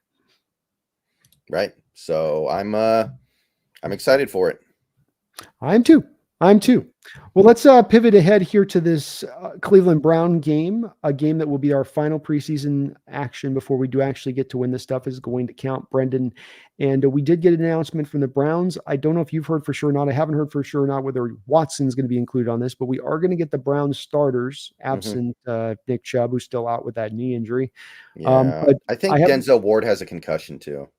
Okay, so Denzel will be out. And then did you hear on Watson? I tried to Google and look, and I couldn't get anything fully confirming whether or not he was in or out on that one. They're still being vague on that. I don't think they know. I don't think they know. So I don't think we could know. So I would guess that he doesn't play, but I certainly wouldn't bet on it either way. Yeah, I would probably, and you can understand with them trying to keep him probably protected because they got a lot of money in that position. They got a lot invested on that, and they want that certainly to be a happy ending there. So looking at this game for our Hawks, we've got Geno going to be getting the start himself on his side of it, and we're going to get a lot of our starters out there as well, Brendan, it sounds like. I don't know if we'll get a lot of it. I think this is going to be kind of like that fourth preseason game of 10 years ago where you get a couple series and then they call it a day, but a little bit of a look, ones-on-ones, a little bit of a test. And the Browns offense gives you one that last year we saw they can be a little bit difficult because they will run the ball and they will really work that screen game and test you in that screen game. Yeah. Heavily. Yeah, and I'm interested to see all that. Obviously, this is not so much going to be a game where you're watching trying to figure out who makes the team, because a lot of the guys who are playing are obviously making the team. So what I would say is that when we're talking about their offense versus our defense, you think about that game we played against them last year, where we were up 17-0. It looked like a blowout. The game looked like it was over. And then they started hitting those screens like you were talking about. They started hitting those little like bubble screens to the tight end. And we were not ready for that at all. We were not ready for that at all. It was a great counter to what we were doing from Stefanski, who I think is one of the best coaches in the league right now. I think he's done a phenomenal job the last 4 years. And I wonder how, not that this is going to be a game that is hyper competitive like that game was because it's a preseason game, but I do want to see if we're able to come up with a little bit of a better answer to what he cooks up, because both teams are treating this game as a dress rehearsal, even if it's not a game that has a meaningful final score. True. You want to get this last chance to prep these guys for 2 weeks. I think that you're going to want them to get in there and get the good action in. I think the coaches are going to call a pretty close game to what they might normally call it, at least early on this. And this defense has got guys that are going to want to get up the field. That's, of course, what you attack. You get up by 17-0 in that game last year, Brendan, and your defensive line starts to pin the ears back and go, oh, we can get upfield. And then that's when they start bringing that screen game in, and they really leaned on it. And Stefanski's just good with that stuff anyway. He runs a lot of the 2 tight end stuff as well. So you're going to get some of those heavy looks. Part we haven't talked about so far, Brendan, but it has been an interesting adjustment for Mike McDonald in dealing with the 2 tight end sets, because Nate Tice, son of former Seahawks tight end Mike Tice, was talking about this on his show recently about some of the ways he thought Mike McDonald's defense was going to be countered, because the question came up about, okay, this is the new de jure defense.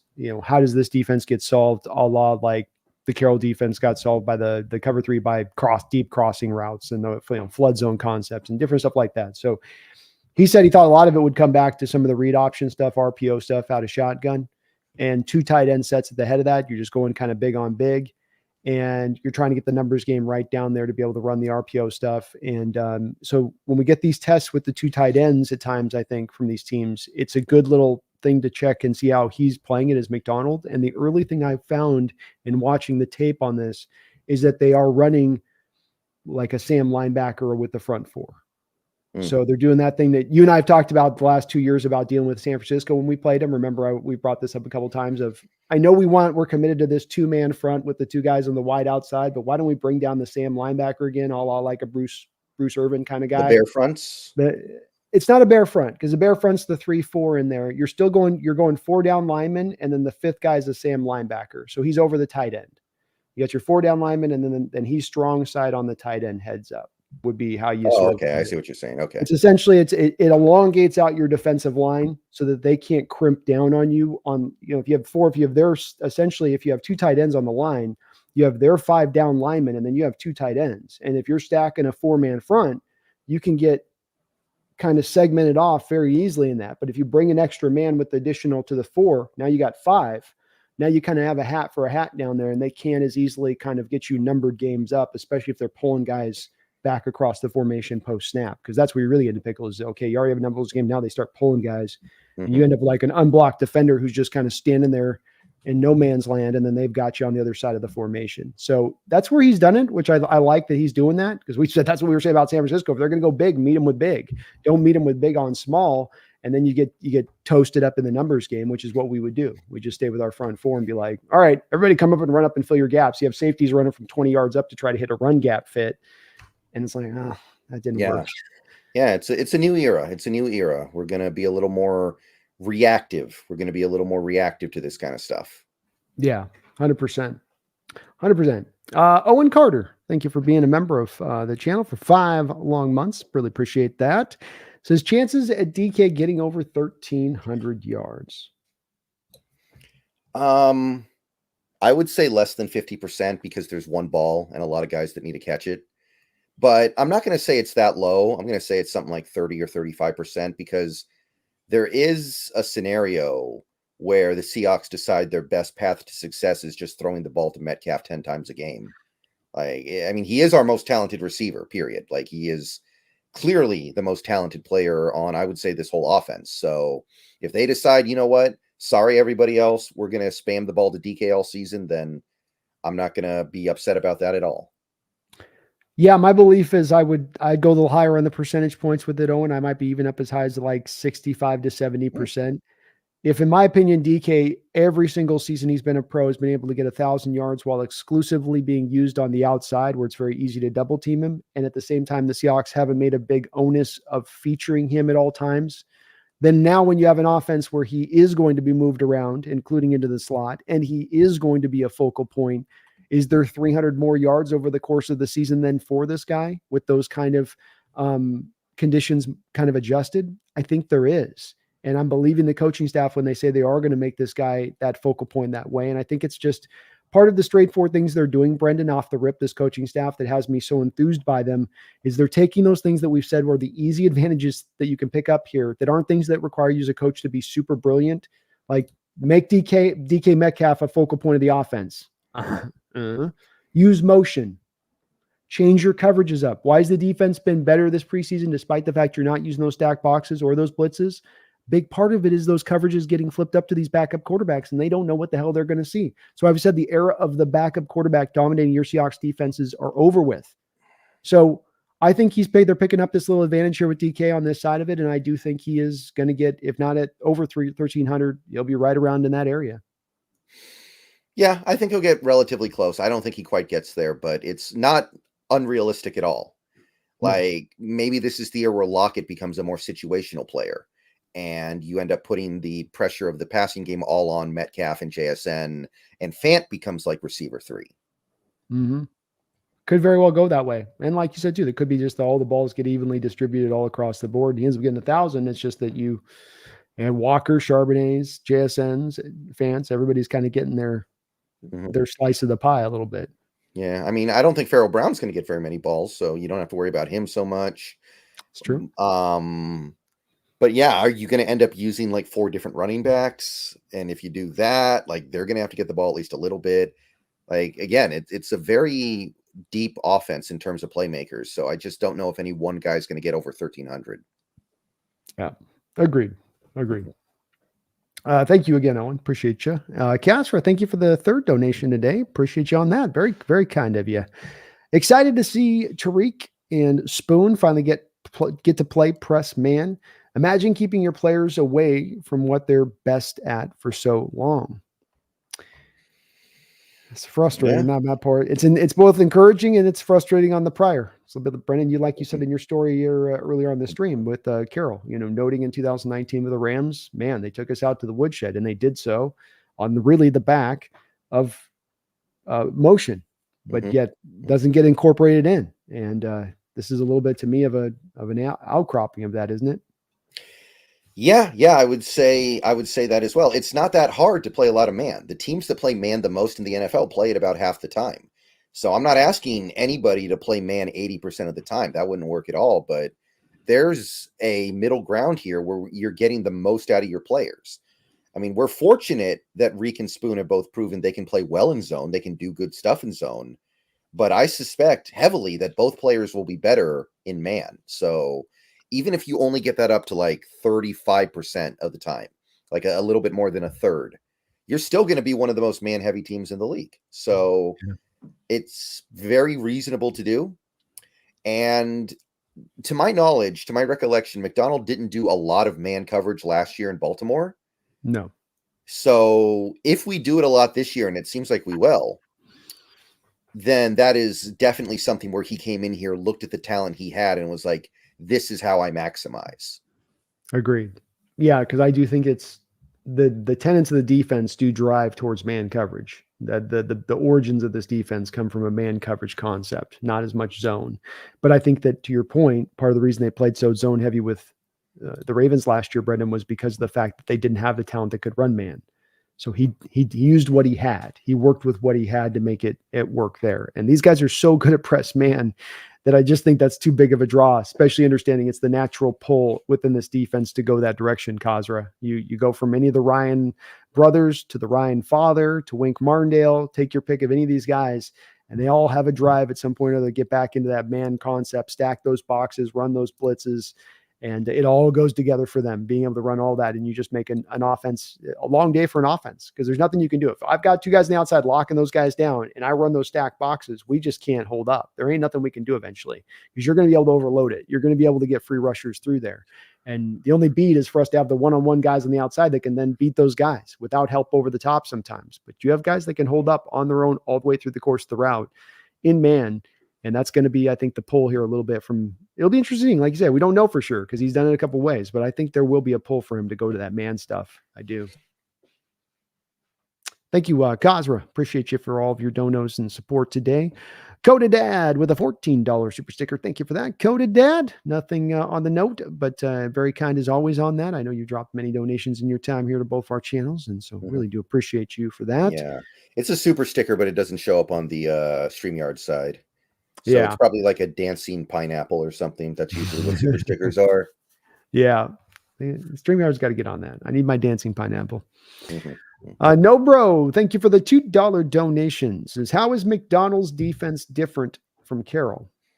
Well, this stream's probably going to run to midnight as we try to tackle this one, but we could go on for a while about this one. Yeah, it's probably about as night and day difference from conceptual designs in defense to schematic playing. I mean, general terms, this is a defense that's looking to confuse offenses. What you see is not what you're going to get. This defense can kind of do everything everywhere. It can run man, it can run zone, it can run stack boxes that drop to 4-man fronts, it can run stack boxes that run to blitzes, and it's going to mix all of that up. Mix it all up constantly, like you got a blender going on defense. Carroll's defenses on the other side are built more on simplistic. Have the players not have to think it much. Not a lot of different moving parts going on. You're going to play a lot of the similar kind of coverages styles, but then that will allow theoretically the players to play real fast, loose, and free. To play kind of a faster extra step than those theoretical defenses that have to think a little bit, a la like a McDonald defense. So it's a little more of one defense tries to build more advantages up for the player and what it brings to the table for the players. The other defense says, hey, we're going to free you of the shackles of all of the nomenclature, all of the X's and O's, and doing this adjustment, making this rip, and you're just going to get to go out there and play ball and just cut it loose. And both styles can work. I do think one is more effective in this current day and age, though, that we find ourselves sitting in right now. No, bro.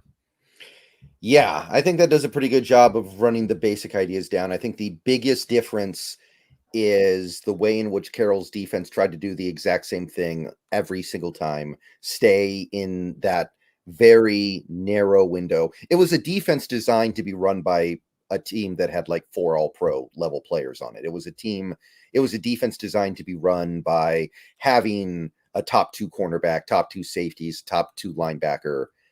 And McDonald's defense is much more trying to get the most out of the players that they have.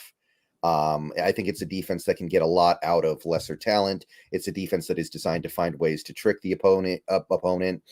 I think that the best example we've seen so far in the preseason is that first game where we used 6 different coverage schemes, cover 1, cover 2, 2-man, cover 3, cover 6, all these different schemes in one game.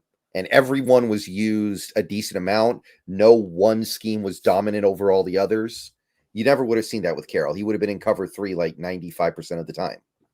Yeah, agreed. I think that's just another good way of kind of putting it with this. So just completely different paths and directions that you look at with it. I think Carroll's defense too, Brendan, was one that was constructed kind of decades ago a little bit, and it's in what it was. And what I mean by that is that when it was constructed, offenses were much more in their nature likely to try to take deep shots down the field. They were less risk averse, more you're going to count on an offense over the given course of a game, over a couple of times a game to try to take that shot. And if you had guys in the back end that could be there in coverage, you could make those offenses pay the price, the ultimate price for taking those shots. Teams got really patient, and it's been driving this way in the NFL offensively over the last few years in a big degree, where teams just don't throw much of the 9 routes anymore. They're not trying to take the top of the defense off. They're willing to be patient. And that's unfortunately a little bit of the kryptonite for the former coach Carroll defense on that side of things. Absolutely. That's another big part of it as well, which is why it's going to be so nice to see some of the things this defense does this year. They might give up more big plays. They might give up more busted coverage touchdowns, but overall, the product should be better. Yep. And we're not going to get death by 1,000 cuts anymore. No more of that stuff. It's no more of the slow bleed. It's going to be like, you're going to earn everything you get. And like you say, a couple of big plays, but to me, big plays aren't the worst, because that ain't a 15 play, 8.5 minute drive that takes the wind out of the stadium and the wind out of the sails of the defense at the very same time. Mm-hmm. Thank you. No bro though. Appreciate all of you guys for all of that support. So when it comes to this offense and performance from Geno, I think we liked it. I think we all know what we'd like to kind of just see Geno come in there, be steady, make a couple good throws, look great with that. Sam Howell's a guy we didn't talk about here, who actually had a really good game there against the Titans. Has he better solidified himself in your mind? Do you need to see more from him here in this Browns game to start to make you feel not only comfortable about him as a backup, but maybe more within the potentiality of a quarterback of the future? I don't think I need to see anything more from him. Obviously, if he plays, he's going to want to play well, because you always want to play well. But I don't think the preseason is something where you need to see excellence all the time. You just need to know that the team is capable of playing really well. So in the case of somebody like Geno Smith, who hasn't played all preseason, even if it's just one drive, I want to see one good drive from Geno Smith, right? I want to see 1 or 2 good plays from a guy like a DK Metcalf. I want to see 1 or 2 plays. I want to see a good drive from a guy like Charles Cross. So I don't really need to see consistent excellence in the preseason, because I understand how this works. You're not really going to be completely invested in it. You just need to know that good things are possible. So if we get through this whole preseason and we didn't see anything good from Geno Smith the whole time, that would be something that would maybe be a little bit concerning. I remember there were some preseasons back in the day with Russell Wilson where we would get nothing done. Like the offensive line would just immediately collapse on every drive we had him out there. And we would have like no scoring drives with Wilson in the game. And it usually precluded a season where we started really, really slowly offensively and just tried to win games with 12 points. So I just want to see, even if it's just for one drive or one quarter, I want to see them show that good things are possible. And in the case of Sam Howell, he's already shown that those good things are possible. So I want him to play well for obvious reasons, but I'm not going to hold it against him really if he doesn't, because I already feel like I'm feeling pretty good with him as my backup right now. And I'm feeling pretty good about him. I don't think anything that happens in this game is going to make me change my mind on Sam Howell for the future. And I even made a video about that earlier this week, talking about how, look, if I had to bet on him being a franchise quarterback in the future, I would bet against it, but it can happen. It's not like it's got like a 2% chance of happening. It's not a 5% chance. It's not, I don't even think it's 20. I think it's more like 30 or 35%. That's not that bad of a wager at all. That's not that low of a chance to do. But if you're asking me, like, do I think he can move that percentage with what he does in this game? Probably not. Mm-hmm. I think I look at like two different flowers in a pot on the windowsill. You have a Geno flower that's been around for a few more years. It's a little bigger, a little brighter, flower, a little bit more in bloom. You're trying to feed that and see if you can get to it, the biggest it's ever been. And then you got a little bit of a smaller flower next to him in Sam Howell, and you're trying to do the same thing of, can we build this guy? He's much smaller, much younger. Can we get this thing going? And it's a year in both of those cases of evaluation, Brendan, on trying to see where they're at in this offense with this new regime and what you want to do then going forward. But I think it's open-ended in both of their two cases where it's to be decided. I would like to say that I don't think I have anything else I need to learn about PJ Walker. I'd kind of like to see Sam Howell like pretty much this whole game outside of Geno. I'd like to see this young kid get the snaps and get another full game out in the system, because he might not play a lot as we go into this season. And this is his last opportunity. And we kind of saw what we've seen from Walker. He is what he is. We signed that quarterback a couple days ago, the local kid who played college at like Saginaw Valley State or something, or one of those really, really small colleges. I wonder if it's him. Maybe they end up going to him in like third quarter or something. But boy, I think that right now Sam could really benefit from within this offense, learning it better, having more tape he can reference in as he goes into this season. He may not play again until next preseason, for all we know. So this is your kind of last run to maybe give him that. I'd like to give him that heavy, good amount of run. I don't need 2 quarters of Walker. Yeah, bring back Holton Allers at that point, or Ahlers or whatever. He's more fun than PJ Walker. He was fun, yeah. Well, he is, because Walker will throw it in the chest of a guy. I did my come on, man. It's like he's got this propensity of like throw it in the chest of the blitzer. Or off their head like he did with Jamal Adams last year against the Browns. He doesn't use his legs. He's a super mobile guy, Brendan, but he doesn't use his legs. You played behind Lamar Jackson for 3 years. Use your legs. All those mobile guys all want to be like, no, I'm a passer. I pass, man. I have like a really good arm I can throw. I don't just need to be a runner. It's like, ride in on the horse that brought you. Yeah, it's not that bad. It's not that bad of a thing to be mobile. No, it's becoming more of a prerequisite. So and if you can't read defenses, if you got a little bit of a smaller size, then you better lean back on it. And that's the part where he's not done that for the first 2 games here in the preseason as Walker. And he's not bad, but is what he is. And with Hal, I just think that there's some seasoning there that could be beneficial if you give him some more snaps and let him go through, let him have some creativity out there. Let him make some adjustments. Let him do some advanced stuff if you're from Grubb's standpoint to play around a bit with it. Just an idea. Yeah, I don't need to see PJ Walker in this game. I agree. Yeah, no PJ Walker. Defensively speaking, we are going to get the starters in this one again too. I guess there's, again, not a lot extra that has to be really developed here. I think we've got everything, especially the Michael Jackson trade now, probably a little more certain up. I mean, maybe Carlton Johnson and D. Williams are fighting it out there with DJ James and Maya Pritchett as the corners, but safety, I think, is maybe locked in. I still maintain, I think that you're carrying maybe the extra safety like a Blair versus the extra corner, I think, when it's all said and done on this. But do we have anything else that we are looking from the defense in this game in specifics against? I mean, they're going to run the ball. They're going to challenge the screen game like we talked about a little bit, but just more from a personnel side individually. It might not be until later in the game, but I would say that let's see what D. Williams does, because the best way he can earn that roster spot for return stuff is by doing something as a cornerback as well. And maybe even as a receiver. By the way, I talk about this sometimes. He was actually, when we signed him, he was listed as a receiver everywhere. And then we started playing him at cornerback and people were like, whoa, that's weird. But, if he finds some way to show he can do something beyond just return kicks and punts, that's going to be important, because I still think we might just have to jam him into this roster somehow, because we need somebody that can return punts.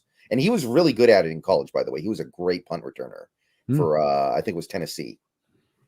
It's been a problem for us in recent years. So it's no small thing that we're looking at this. It's been fumbles and lack of productivity from bad. Yeah. Don't field the punt and it rolls back another 20 yards behind you.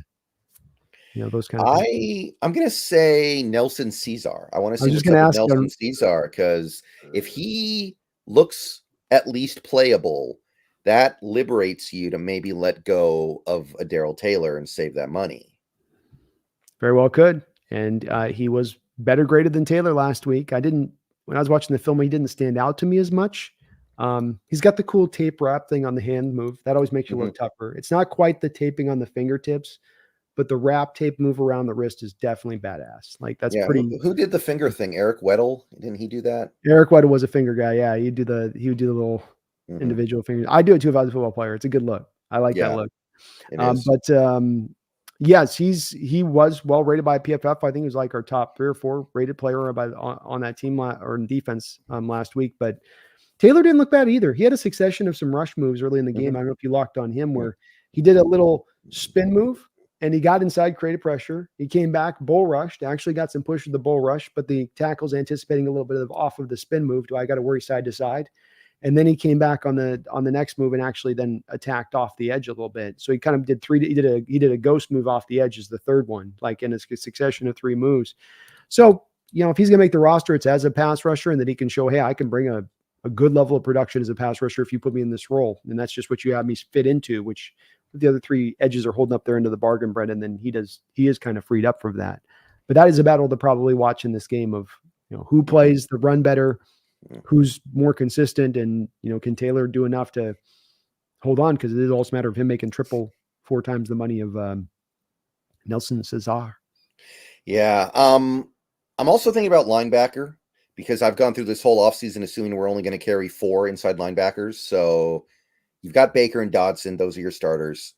Then behind them, you've got Tyrese Knight, who isn't going anywhere. And then for that last spot, you've got Michael Barrett, who you just traded for. And then you've got John Radigan, who's looked a little better this preseason. How are we going to make that work? Are we going to cut one of those guys? Are we going to try to practice squad Radigan again? Is one of those guys going to go down with a mysterious IR-able injury so we can keep him around? Like, I want to see what goes on there, because now that's actually interesting. Because before this trade, I thought it was pretty much settled science how we were going to go there. But Barrett mixes things up a little bit. I could see him doing the one less, you got the 4 edges, you go with the 1 extra safety, you go with the 1 less corner, and I could see him potentially going with the 1 extra linebacker at 5, just because of where the health of the position's been at recently, and that you're a little worried because Radigan's dealing with the heel thing too. I know that's part of this move as well. So maybe a play on that. Hard to predict this roster exactly on those last couple of spots, but I think it is something to watch to see if there is between those guys. This could be a bit of a determining factor. Certainly, Knight is making the roster at this point, no doubt. But Barrett might get a lot of run, Brendan, right from the jump. He knows this defense.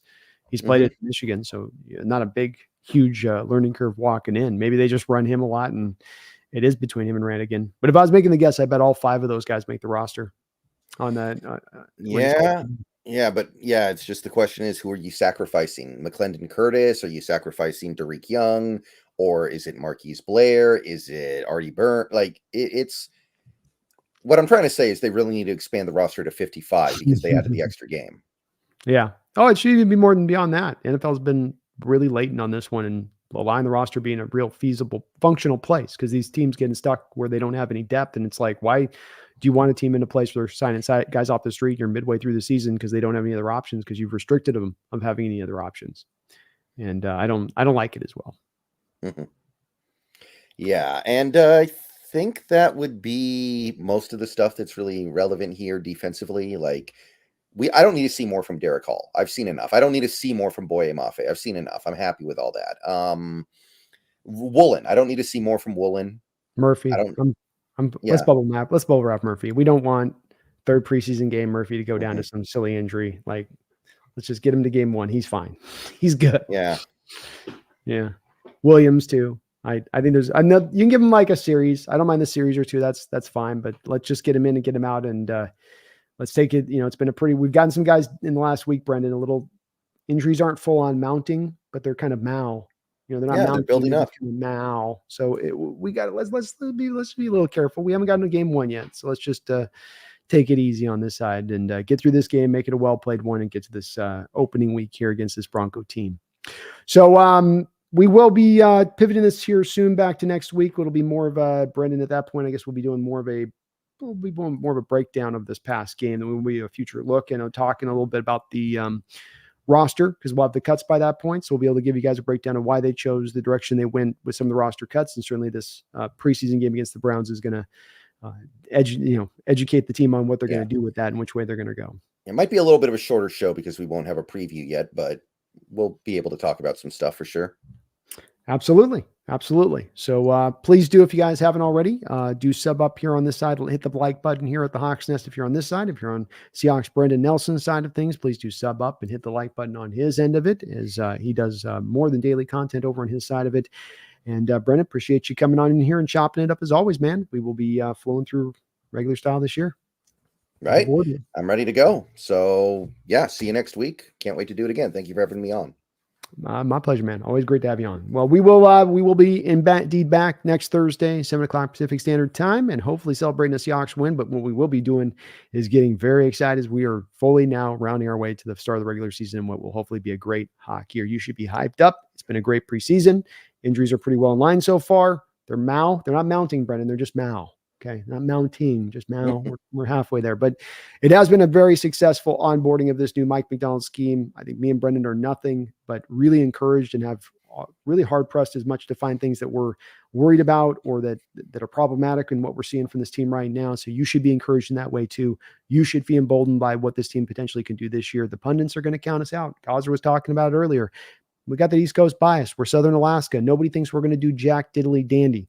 But that doesn't mean we can't. That doesn't mean that we can't go out there and shock the world this year. So keep the faith, my fellow Seahawks fans. Dream large this year. Don't think that this team's just got to turn over and wait a whole nother year out. It might just happen here and now. So don't you ever forget. Go Hawks. Go Hawks.